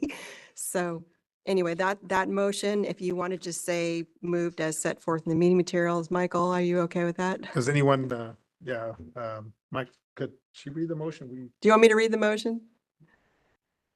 I mean, it's in the materials. We can just move the motion, or that's the preference of the president. Let's do it. Mr. Chair. Yeah. Yeah, I moved the staff suggested motion, and I'm not going to read it. Thank you for putting it in there. Okay. Is there a second? But just to clarify, it is to rescind the board's prior. Yeah, the text right. in attachment 2 is what you approved back in 2021 when I wasn't your counsel. But and so I looked at it this time and I said, there's that issue that we didn't address in the prior text. And so I just added a few more updates in there. And I thought that, you probably would want to go with attachment 1, but you'd want to see what you had approved previously. So the motion would rescind attachment 2 and in place put in attachment 1 text to move forward through the process. And the rest of the language. Correct. Yes. I'm sorry. I heard a motion, but not a second. Oh, I'll yes, second. that's what I was going to ask. Second. Okay, thank you. Should I ask if there's any public comment on WebEx? I don't think there's anyone on WebEx. No. So then the motion is adopted. Oh, you got to vote. Oh, I'm sorry. We need a vote. A roll call, please. Juan Armenta, Aye. Eric Bergensen, Aye. Philip DeVizio, Aye. Diego Insunza, Aye. Vasco Diankit, Aye. Edwin Perez, Aye. Bhavna Prakash, Aye. Deborah Snow. Aye. The motion stands adopted. Thank you. Thank you. Thank you both for your presentation. So Ms. Dillon, I think you'll be staying with us because you're going to be doing the regulations update on pending regulatory packages. Yes. So the first package is SB 697, license renewal and continuing medical education required. This package is currently on hold pending legislation in 2025 as the board is seeking amendments to Business and Professions Code Section 3523 to address apparent authority issues with providing their renewal application online through Breeze. And once we get that changed, then we will resume working on this package. And the next package is application exam scores and addresses and record keeping. This package was adopted, the board adopted the proposed revised regulatory language to initiate the rulemaking process at the November 8th, 2024 board meeting. And the package is currently pending review with Department of Consumer Affairs Legal Office and Budget Office. The next package is the one that was just discussed in Agenda Item 12, retired status updates and return fingerprint requirement. And the board was asked to adopt the proposed revised regulatory language to initiate the rulemaking process. The next package titled Implement Uniform Standards Related to Substance Abusing Licensees and Update of Disciplinary Guidelines. Staff is currently working on proposed language for board approval this calendar year. And finally, the initial license fee increase package. At the November 8th, 2024 board meeting, the board voted to adopt the proposed regulatory text to initiate the rulemaking process. Agency approved this package on March 5th, 2025, and the notice was filed with the Office of Administrative Law for publication on March 21st, 2025 to initiate the 45-day public comment period, which will end on May 5th, 2025. And that concludes my update. Thank you, Ms. Dillon. Are there any comments or questions from the board? Yeah, on the list, the 1399.550 item 5, the fee increase. I see the public comment period closes a month, or not even a month from now, a few weeks from now. Have there been any comments so far? No, none have been received so far. Okay, thanks. All right, any comments from any other board members? No? Okay. I'm going to ask, are there any public comments on WebEx? I appreciate you asking, and there are no comments from WebEx. No one is logged in. Okay, so should I move forward, continue to say that since we don't have anyone logged in? I think we should, because we could have a member of the public log in during the intervening item. So I think we should check. Okay, thank you. Thank you, Ms. Dillon, for that report. Thank I you. appreciate that. Moving on to agenda item number 14, the Education Workforce Development Advisory Committee, which has been renamed Physician Assistant Training, Accreditation and Workforce Development Committee. So there are currently 312 nationally accredited physician assistant programs in the United States. Of those, 20 are located in California. I'm pleased to report that none of the California PA programs are on probation. Western University of Health Sciences, which was on probation, has now been off probation this or last year, and so we're pretty excited about that. Presently, there are 6 provisionally accredited programs, and many of you know provisional accreditation is a 5-year process, and there are 4 developing programs within the state. Geographically, California's PA programs are distributed as follows. 15 are in Southern California, 4 are in the Bay Area, and 1 is in Central Valley. As a reminder, 2 PA programs in California have closed in recent years, California State University, Monterey Bay, and more recently, the University of La Verne. Several of those students that were in the La Verne program have been absorbed by Loma Linda University PA program in Loma Linda, California. The current annual enrollment capacity across the 20 California PA programs is nearly 1,000 students entering the workforce annually, with an average of 48 students per cohort. With planned cohort expansions, the estimated total annual capacity is projected to increase to nearly 1,100 enrollees. As a reminder, there are 19,000 licensees in the state of California, the second largest population of PAs in the country. And that will conclude my report. Are there any questions or comments from the board? I have a comment. It's interesting that we don't have a institution to cover PAs, literally the deficit in the Central Coast that I'm seeing. Is there any thought from the board or any discussions that has happened in the past about institutions that may be considering? Yeah, so that's a great question. There's one program in A.T. Steele University Central where there is, and that's a provisionally accredited program right now. As mentioned earlier, Cal State University, Monterey Bay recently closed its doors. There has been no discussion on reactivating that program. They had some accreditation issues and those students were absorbed by other programs. So that is an area of great need. And that was actually asked by one of the legislature during the Joint Sunset Review Committee regarding that. So certainly I think hopefully will be some future development of programs in that area. But as it stands today, we don't know exactly how they're going to fill that healthcare gap.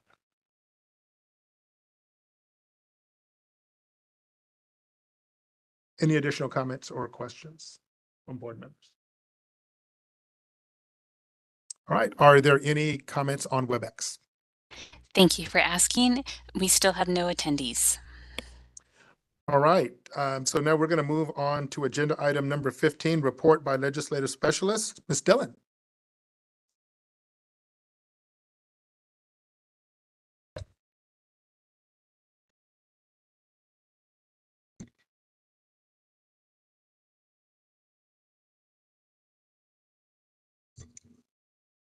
All right, so the legislative update, I just want to point out that the page prior to the memo for the new board members is, it includes legislative positions that the board may take on these bills. And there's a little description on what taking that position means for that bill.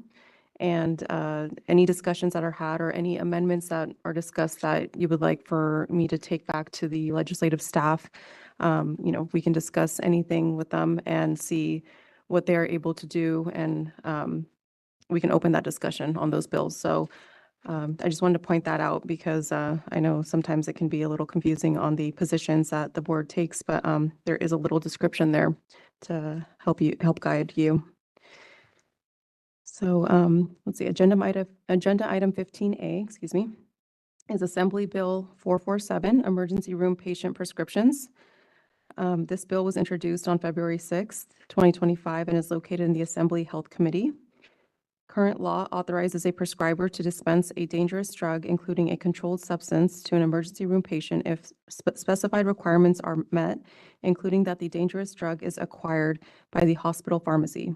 This bill, notwithstanding any other law, authorizes a prescriber to dispense an unused portion of a dangerous drug acquired by the hospital pharmacy to an emergency room patient upon discharge under certain conditions, including that the dangerous drug is not a controlled substance and that dispensing the unused portion of the dangerous drug is required to continue treatment of the patient. And just to provide some background on this bill, the medications that they're discussing in this bill are referring to would include eye drops, inhalers, and liquid antibiotics, just to name a few. And under existing law, the remaining doses cannot be sent home with the patient or used for other patients, leading to unnecessary medical waste, which is the reasoning for this bill. And so this bill would allow for hospitals to do that. So thank you, Ms. Dillon. I'll just, before I open it up to the board, I'm in support of this bill. I think it's, as you mentioned, it allows for redistribution of those medications back to the patient. I would also just like to let the board members know that the California chapter of American College of Emergency Physicians is also in support of this bill, as well as the California Medical Association. I did not see any opposition towards this bill when I reviewed it. Is that correct? I believe that's correct. Okay. I'll open up to board members for comments and questions.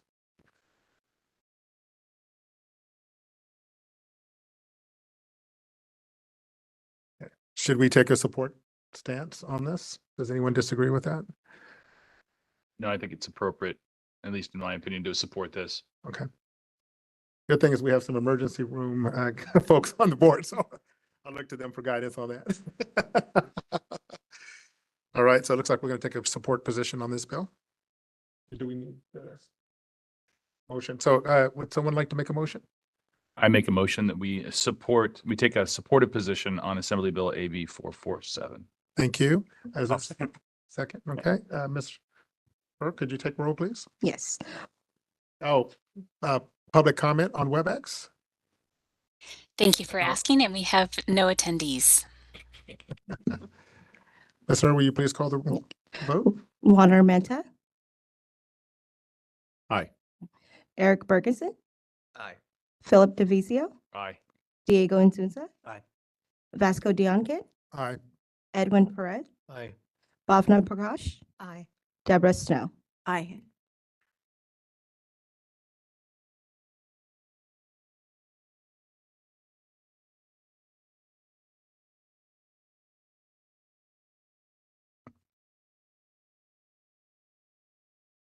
Motion stands. We take a position. Thank you. All right, moving on to AB 479, Criminal Procedure Vacatur Relief. This bill was introduced on February 10th, 2025, and is located in the Assembly Public Safety Committee. Current law allows a person who is arrested or convicted of a nonviolent offense while they were a victim of intimate partner violence or sexual violence to petition the court under penalty of perjury for vacatur relief. Current law requires, in order to receive that relief, the petitioner established by clear and convincing evidence that the arrest or conviction was the direct result of being a victim of intimate partner violence or sexual violence that demonstrates the petitioner lacked the requisite intent. Current law authorizes the court to vacate the conviction if it makes specific findings. This bill would require the court, before it may vacate the conviction, to make findings regarding the impact on public health, safety, and welfare if the petitioner holds a license as defined, and the offense is substantially related to the qualifications, functions, or duties of a licensee. And this would, the bill would help notify the appropriate licensing board, allowing the board to testify and participate in that process. And just a little background on this bill as well. In 2024, there was a case regarding a licensee of the Board of Registered Nursing, and the particular individual was convicted of child pornography and was found to have a substantial amount of materials in their possession. Before the licensee has filed a petition to vacate their charges, the Board of Registered Nursing began the process to revoke their license. And without any notifications, the licensee filed the petition, was ultimately granted, and resulting in the Board of Registered Nursing having stop the process to revoke the individual's license. And that individual was able to pursue their career. So that was just a little bit of background on why this bill was brought forward. So I'll just say I'm in support of this bill. I think it enhances public safety by ensuring the licensing boards are notified with individuals with serious convictions, petition to clear their record. So I think it's a good opportunity to make sure there's checks and balances that protect the public. However, I'm going to open it up to board members to get their input. I'm wondering how this coincides with the other law, Michael, that prohibits us from, the clean slate law that prohibits us from looking at prior convictions and everything else. Do we have any analysis of that, or then we're going to leave that up to the legislature when they get to it? Well, that's more of a matter for initial applications of licenses. I see. Okay.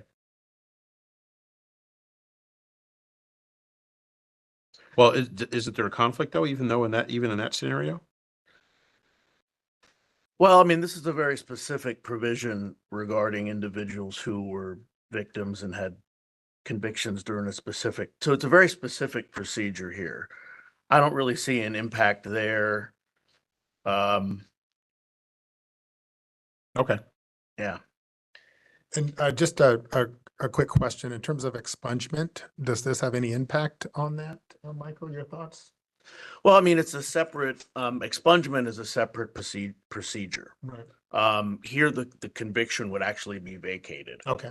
So expungement is sort of, you've gone through your process, you've served your probation, you've paid all your costs, you've done your time, and we're going to now consider wiping that off your record. Okay. Thank you. So there's different procedures for that. Okay.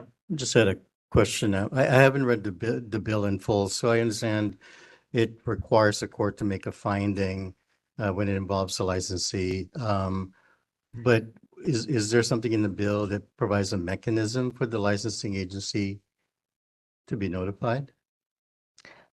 It just says that the appropriate board will be notified. I'm sure that there will be more details coming forward on that, because this bill was just introduced as well, so there will be more amendments, and I can get clarity on that too from the legislative staff as well.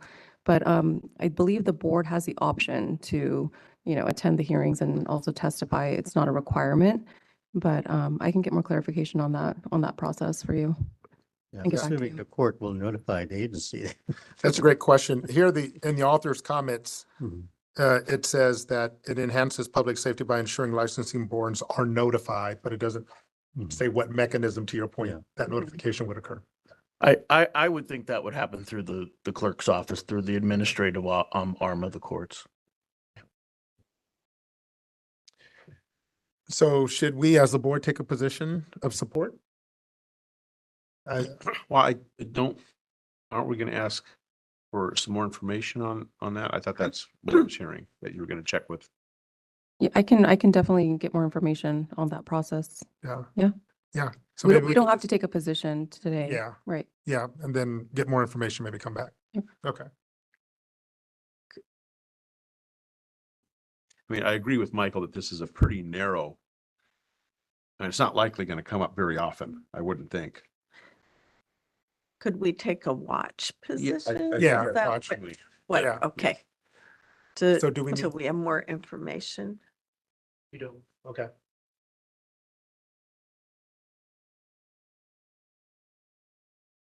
So the board would take a watch position on that. Perfect. All right. Thank you, Ms. Dillon. All right. So moving on to AB 489, Healthcare Professions, Deceptive Terms or Letters, Artificial Intelligence. This bill was introduced on February 10th, 2025, and is located in the Assembly Privacy and Consumer Protection Committee. Current laws, including among others, the Medical Practice Act and the Dental Practice Act, make it a crime for a person who is not licensed as a specified healthcare professional to use certain words, letters, or phrases, or any other terms that imply that they are authorized to practice that profession. Current law requires, with certain exemptions, a health facility, clinic, a physician's office, or office of a group practice that uses generative artificial intelligence as defined to generate written or verbal patient communications pertaining to patient clinical information as defined, to ensure that those communications include both, one, a disclaimer that indicates to the patient that a communication was generated by generative artificial intelligence as specified, and two, clear instructions describing how a patient may contact a human health care provider or employee or other appropriate person. So this bill would make provisions of law that prohibit the use of specified terms, letters, or phrases to falsely indicate or imply possession of a license or certificate to practice a healthcare profession, enforceable against an entity who develops or deploys artificial intelligence or generative artificial intelligence technology that uses one or more of those terms, letters, or phrases in its advertising or functionality. This bill would prohibit the use by AI or Gen AI technology of certain terms, letters, or phrases that indicate or imply that the advice or care advice, care, reports, or assessments being provided through AI or Gen AI is being provided by a natural person with the appropriated healthcare license or certificate. Thank you so much. Any comments regarding AB 489?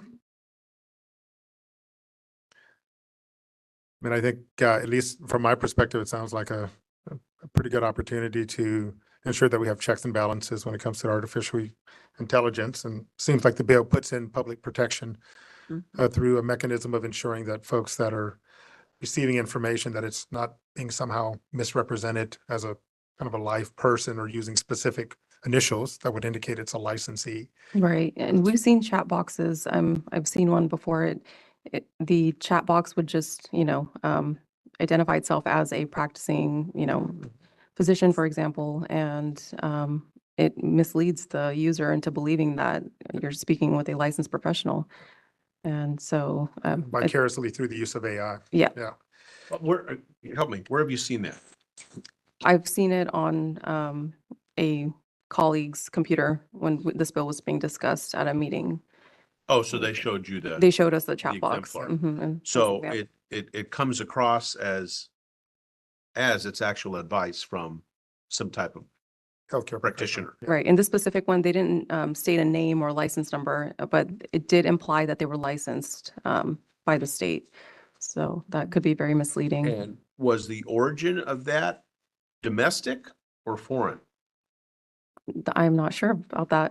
That's a pretty important question because this law would only, do so much.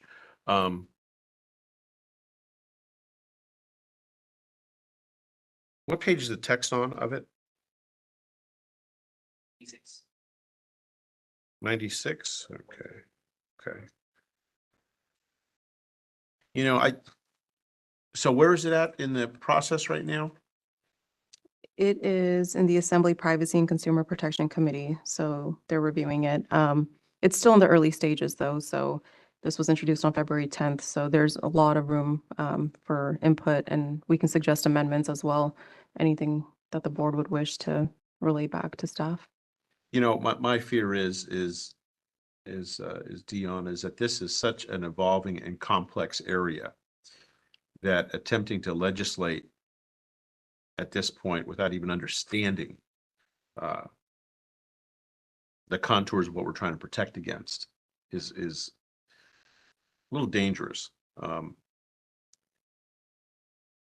I would propose that we take a wait and see on this and see what it's going to do, because I can imagine artificial intelligence as it grows, something that everybody in this board might find, hey, that might be useful for us to use. And I don't know that we should box ourselves in at this very early stage. And again, I say that with some reticence too, because this is a dangerous and evolving field. I don't think we have the expertise yet to take a sound position on it. I think the doctor's side has something to say. Yeah, thank you. I think from the medical board's perspective is that if you're doing any sort of emailing chat, you should know it's a computer. Right. You should, when anytime you chat with somebody, you assume that the other end is a person typing that response, but now AI is taking over. So I think the medical board's position in looking at this is, as long as you identify, I am a computer, so that the consumer / patient understands this is coming from an artificial intelligence, that's fine, as long as you disclaim it.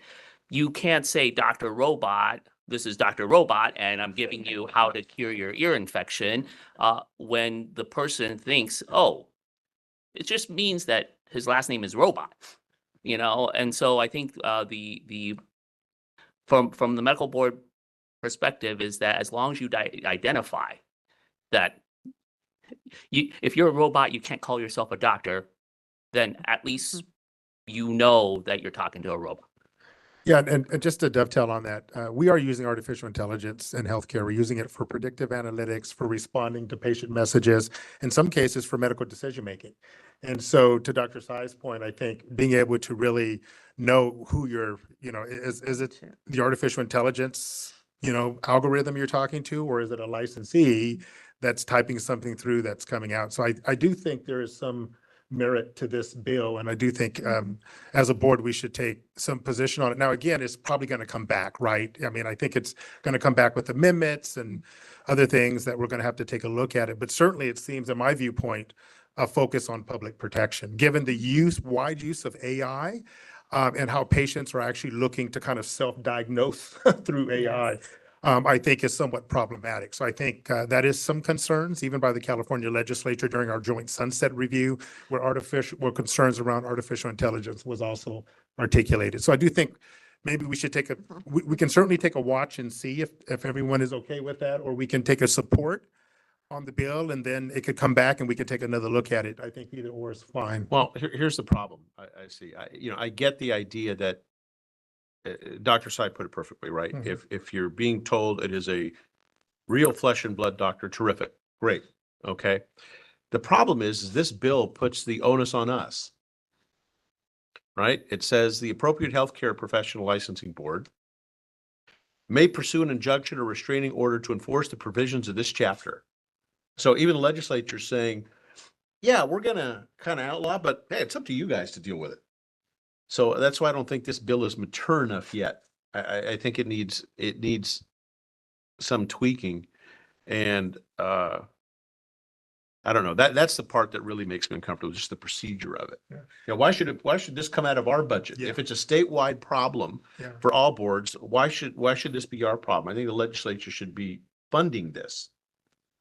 I actually would agree with Mr. Armento on that. So is there something we could convey back to the author of the bill, specifically regarding the actual enforcement and cost of trying to operationalize this if this becomes an issue? Yeah, we can definitely convey that we can afford to enforce this bill. We haven't received any complaints that I know of regarding AI and its use against our licensees, but I think that going forward, there might be some issues with our budget, like you said, and that's something that we can definitely convey back to the author's office in a letter. So now I guess we're back to the circular question here of, do we take a position on the bill now, or do we do a watch Wait, I just tell you, I'm in favor of taking a position on the bill. I understand there's some kinks that need to be worked out and that can certainly will get worked out along the way. This is not the final draft, or again, we can take a watch and see approach. I'm okay with either or. Anybody want to make a motion? Didn't want to make a motion, but I do have a question. Sure. This is, feathered in for the rookie over here. Does this bill allow an organization to, when they bring on board a patient, they can sign a document that says, some of our follow-up would be provided by AI, and that would cover them? Or is this something with each occurrence and each interaction that needs to be delineated? I'm looking at this and I don't see that it's clear. Can we ask for more clarity on that? Yep. Yeah, we can definitely ask for more clarity on that. Yep. So based on that, Mr. Deviser, maybe we should take a watch and see approach. Yeah, we can watch and see and then ask Ms. Dillon to make inquiries, correct? Yeah. It's entirely appropriate. Yeah, I think, 500 words to address a problem that is this big. I don't think that's, Yeah. I think it's a problem. Yeah. So we look forward to seeing a follow-up Okay. on that. Perfect. Thank you. Thank you. All right. So moving on to item number D. Sorry, do we have to make a motion to do a watch? No, or no. Okay, thank you.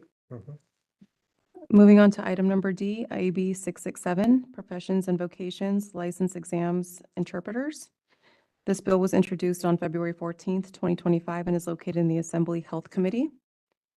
And this bill would, beginning on July 1st, 2026, require certain boards under the jurisdiction of the Department of Consumer Affairs to permit an applicant who cannot read, speak, or write in English to use an interpreter to interpret the English written and oral portions of the license exam if the applicant meets all of the requirements for licensure. This bill would require an interpreter to satisfy specified requirements, including not having the license for which the applicant is taking the exam, and would prohibit the assistance of an interpreter under certain circumstances, including when the English language proficiency is required for the license.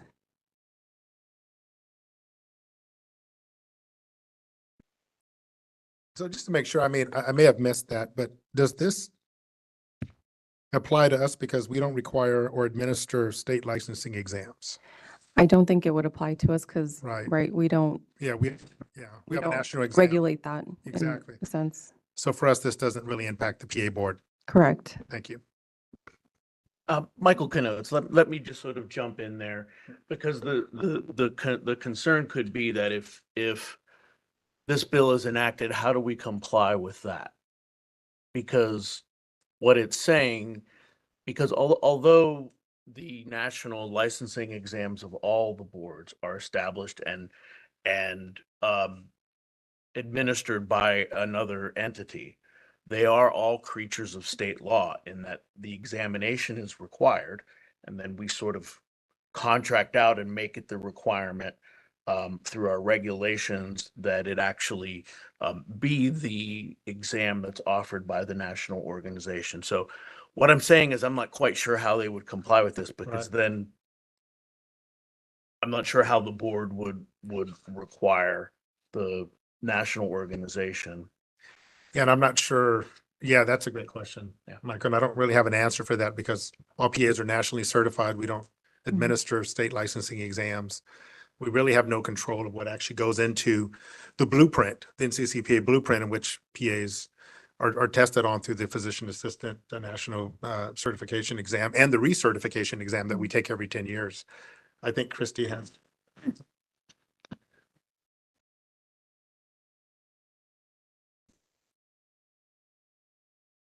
So just to restate what Mr. Knutz was saying, the current statutes allow you to elect to administer your own exam or to select another examination opportunity vendor. And currently in regulation, you've specified the national exam. So the argument would be that you've exercised your discretion to select that exam, and so that's your exam. And so there's nothing in the bill that delineates and distinguishes between board administered examinations and those that are administered through a third party. So that's the concern he's raising. And since your regulations set forth the national exam, again, there may need to be some exemption specified in the legislation for those examinations that are national examinations or something to that effect. I don't know, because otherwise you will have to address this in regulation somehow. And I don't know how you'd work with the national. I know how difficult it is to work with the national examination vendor. Yeah. So how we would work with complying with that law and how we would reflect that in regulations, and that they may have an option for people that have ESL issues, but I don't know what those are and whether they would comply with our statute. So we'd be in a kind of a difficult situation. Yeah, that's a regulatorily. Yeah, that's a slippery slope, right? Right. Because most institutions require national accreditation. Most third-party payers for reimbursement of, PA services require national Yes. accreditation. So anything we do here could potentially impact that, right? Right. And plus other downstream effects. And so I'm a little bit concerned by that. Right. So Because we essentially defer to the national accreditor for that. We have not done anything at the state level mhm. regarding, certifying, PAs, and there's no guarantee that no other state would even recognize California's certification process, which it could limit the mobility of PAs to move between states. So I'm a little bit concerned about the whole process, and I think at least at this stage, I'm at an oppose position right now, because there's just not a lot of clarity around this bill. And or to your oppose point, unless amended. exactly.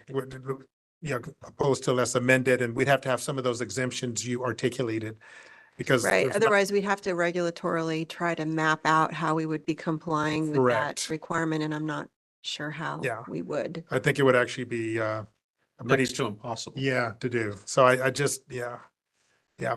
So I think, so can I make a motion then to oppose unless amended to exclude boards that use a national testing agency or a third-party vendor, something like that? I like that motion. Do we have a second? I second it. Okay. And I guess, now do we need to do public comment right here? Yes. Okay. Is there any public comment on the floor or on WebEx? Thank you for asking. This is the moderator, and we still have no attendees. Ms. Hurd, will you please call roll? Yes. Juan Armenta. Aye. Eric Bergensen. Aye. Philip DeVizio. Aye. Diego Nzunza. Aye. Vasco Diankit. Aye. Edwin Perez. Aye. Bhavna Prakash. Aye. Deborah Snow. Aye. Very robust discussion on that. Thank you, everyone. All right, moving on to item number E, AB 742, Department of Consumer Affairs, licensing applicants who are descendants of slaves.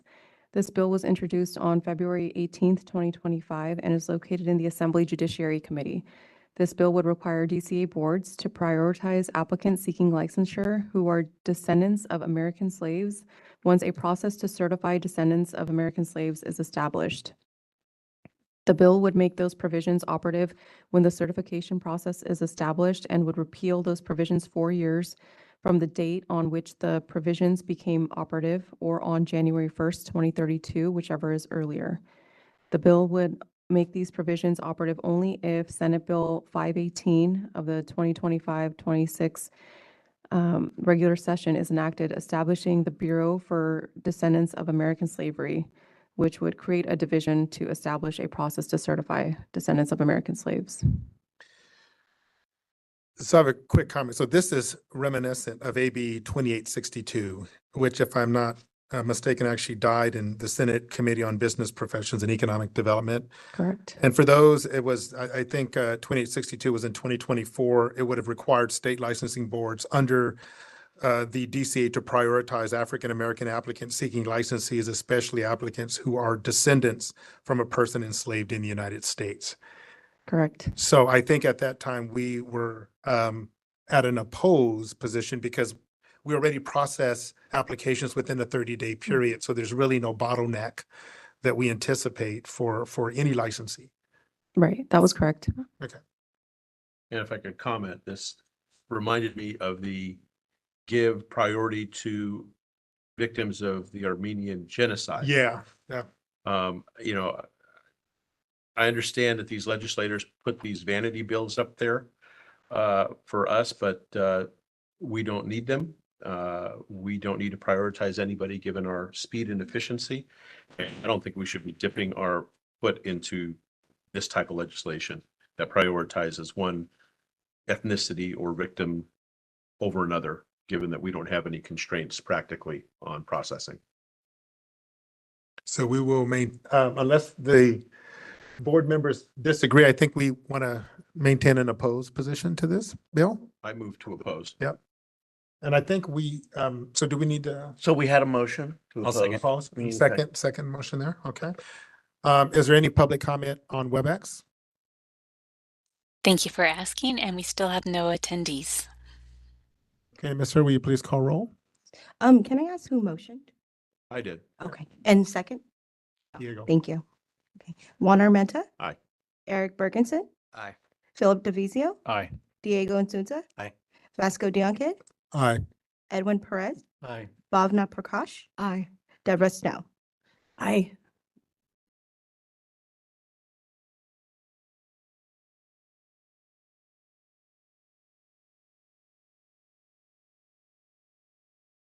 Motion stands.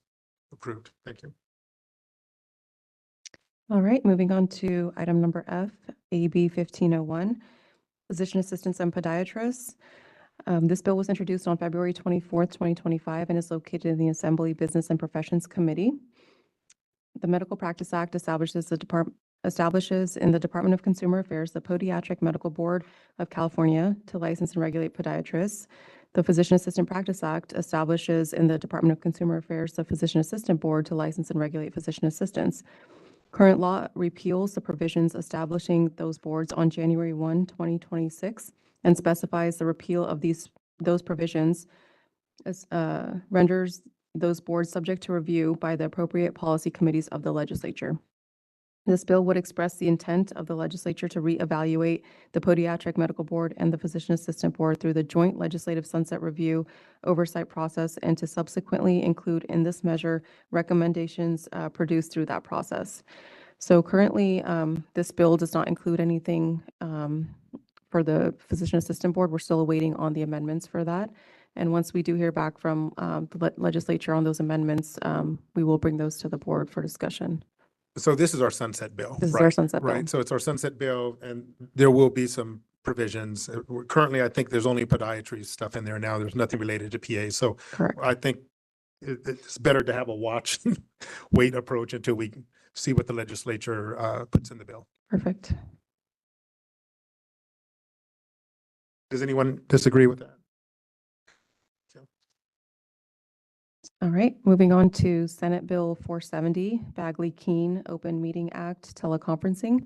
This bill was introduced on February 19th, 2025, and is located in the Senate Committee on Appropriations. Existing law, the Bagley-Keene Open Meeting Act, requires with specified exceptions that all meetings of a state body may be open and public, and all persons be permitted to attend any meeting of a state body. The act authorizes meetings through teleconference subject to specified requirements, including, among others, that the state body post agendas at all teleconference locations, that each teleconference location be identified in the notice, and the agenda of the meeting or proceeding, that each teleconference location be accessible to the public, that the agenda provide an opportunity for members of the public to address the state body directly at each teleconference location, and that at least one member of the state body be physically present at the location specified in the notice of the meeting. The act repeals those provisions on January 1st, 2026, and this bill would instead repeal these provisions on January 1st, 2030 to maintain important disability and public access to state board and commission meetings.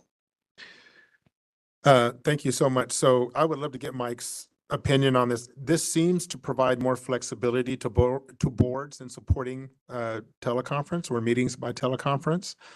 And so, Mike, I'd love to get your thoughts between what we previously had versus what this new bill is suggesting. There has been some concerns about the public having access to these particular locations where we may have teleconferencing opportunities. I wanted to get your thoughts around that.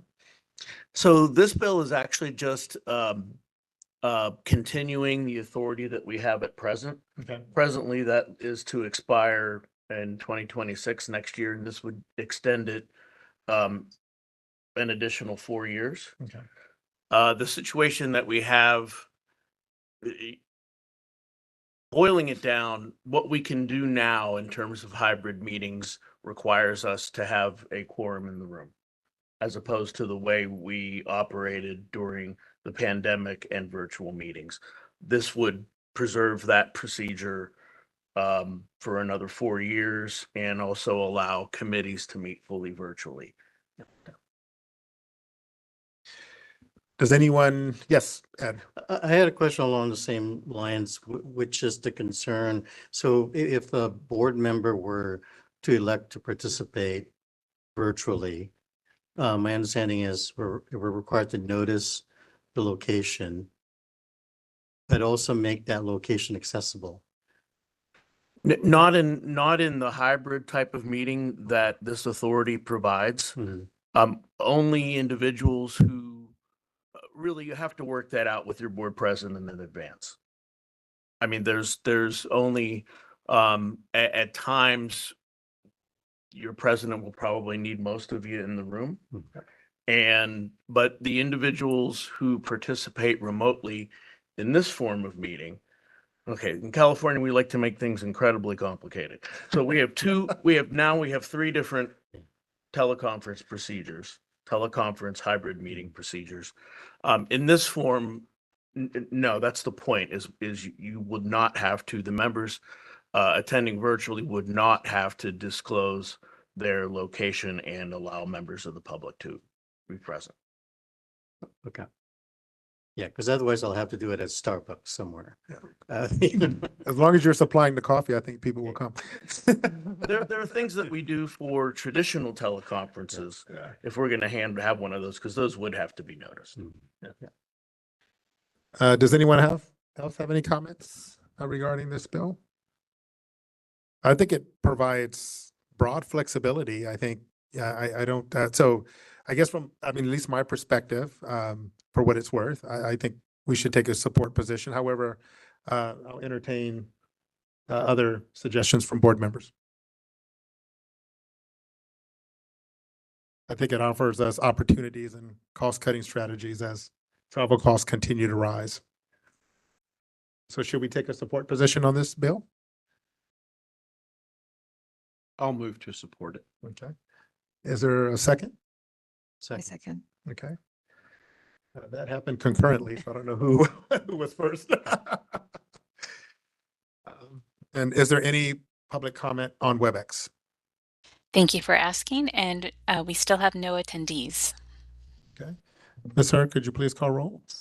Juan Armenta, Aye. Eric Bergeson, Aye. Philip DeVizio, Aye. Diego Insunza, Aye. Vasco Diankit, Aye. Edwin Perez, Aye. Bhavna Prakash, Aye. Deborah Snow. Aye. Motion stands. Thank you.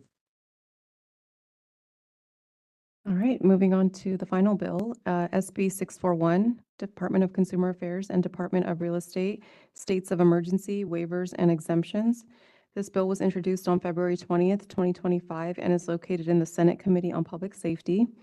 This bill would authorize the Department of Real Estate and boards under the jurisdiction of the Department of Consumer Affairs to waive the application of certain provisions of licensure requirements that the board or department is charged with enforcing for licensees and applicants impacted by a declared federal, state, or local emergency, or whose home or business is located in a declared disaster area, including certain examination, fee, and continuing education requirements. This bill would exempt impacted licensees of boards from, among other requirements, the payment of duplicate license fees. The bill would require all applicants and licensees of the Department of Real Estate or boards under the Department of Consumer Affairs to provide the board or department with an email address. Is this prompted by the LA fires, I would imagine? Correct. Yeah. Yes. I'm super supportive of this bill. I mean, I think, I'm about an hour away from where those fires occurred, so I can certainly understand the sensitivities around that. But I think this bill, according to what was in the bill, by granting the authority for licensing programs to waive these requirements, I think especially for those in impacted zip codes, makes perfect sense to me. I think we have some stuff on our website now, I think, right, Rosanna? In which we articulate to licensees about some of the waivers that the governor has put into place through executive action. So I think having a bill on the books seems to make sense to me, unless, Christy, I'm missing something. Have any comments? Well, for- yeah, I was just going to say this bill addresses situations other than that specific. That may have prompted, the fires may have prompted this piece of legislation, but I think there's an ongoing awareness of this issue in terms of the pandemic and moving forward. What happened in the pandemic was the governor delegated to the DCA director the ability to provide these kind of waivers, but this would provide the authority directly to each board. Thank you, Michael, for that. So it would delegate the authority board for any public health emergencies such as the pandemic, which you mentioned, or any natural disasters would be included as a part of that. Well, it would have to be, the disaster would have to meet the requirements of the bill. Okay. And yeah, so it ties itself to the declared emergency or disaster language. Okay, That's longstanding language in the government code. Okay, thank you. I was just curious though, so because the way I understand it is when the governor declares an emergency, there's like a litany of things that they waive, right? And I always assumed these were on that list. So what's in here that is normally not covered by? Not for licensing agencies. Okay. There are no standing waivers in statute for licensing agencies to waive those kind of requirements. So those have to be done by the governor specifically. Okay. Yeah. And just to weigh in on the regulation side, so whenever you're looking at a piece of legislation and it says may in it, that should be a clear hint to you that a regulation is going to need to be written by you to explain exactly when you may do something. So in this situation, the analysis, I just want to point out, says there would be no fiscal impact, but if you have to implement it, you need to do regulations, applications, forms. There will be a fiscal impact to you. I don't know what that would be. It may just be minor and absorbable, but I do think that you would have to do, undergo a careful review of what you're going to waive or not waive and what the process would be and what the criteria would be to be eligible for the waiver, the timing of the filing, how long it would last. And there's also a provision about requiring an email. I don't know, and I have to go back and look and see if all of your applications require an email or if it's optional, because there was a period of time where we gave people the option to provide or not provide their email. We weren't going to require people to have email addresses back in the day when it wasn't as, people weren't as technologically savvy. We weren't going to make you go out and get an email. But so those applications would need to be updated to put those requirements in. So just think about that as you're looking at legislation, that you have an idea of whether you support the policy, but also the implementation part of it. So that's a great point, Christy. Thank you for bringing that up, because in the bill, it says there's no fiscal impact, right?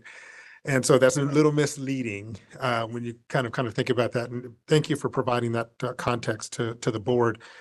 So should we, as board members, given Christie's kind of analysis of this bill, should we take a watch and see approach? Okay. Thank you.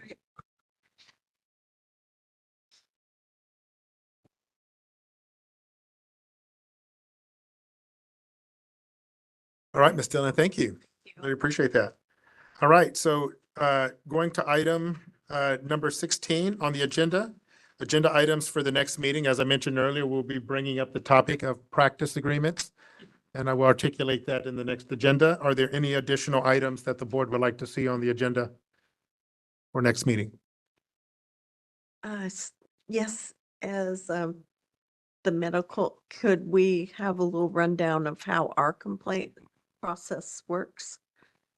How we notify consumers and when? Great suggestion. So maybe we can kind of go through our process for reviewing filing complaints and how we reach out to the folks involved in that. Okay. Mhm. Any other comments or suggestions? All right, so we will be entering into closed session. And so I guess I need to do one more. Are there any public comments? I should say that. This is the moderator. Thank you for asking, and we have no attendees. All right, so I have on my watch 11:04. I'm sorry to have kept you so long. Normally I would try to be a little bit more expedient next board meeting, but it's been a pleasure. So we're now going to move into closed session. Madam Moderator, could you please help us to facilitate that, or do we need to do anything for closed session? So this is the moderator, and my understanding is you are all in person. So at this time, I believe I will simply close the WebEx and you can proceed into your closed meeting in person. Is nobody out, so thank you. Okay. Is that correct? Or should I have a statement for the closed session? That's correct. When we should just go ahead and we will be adjourning from closed session. So we don't need to, if you're a member of the public, which I don't think there are any, this concludes the open portion of the meeting. Yep.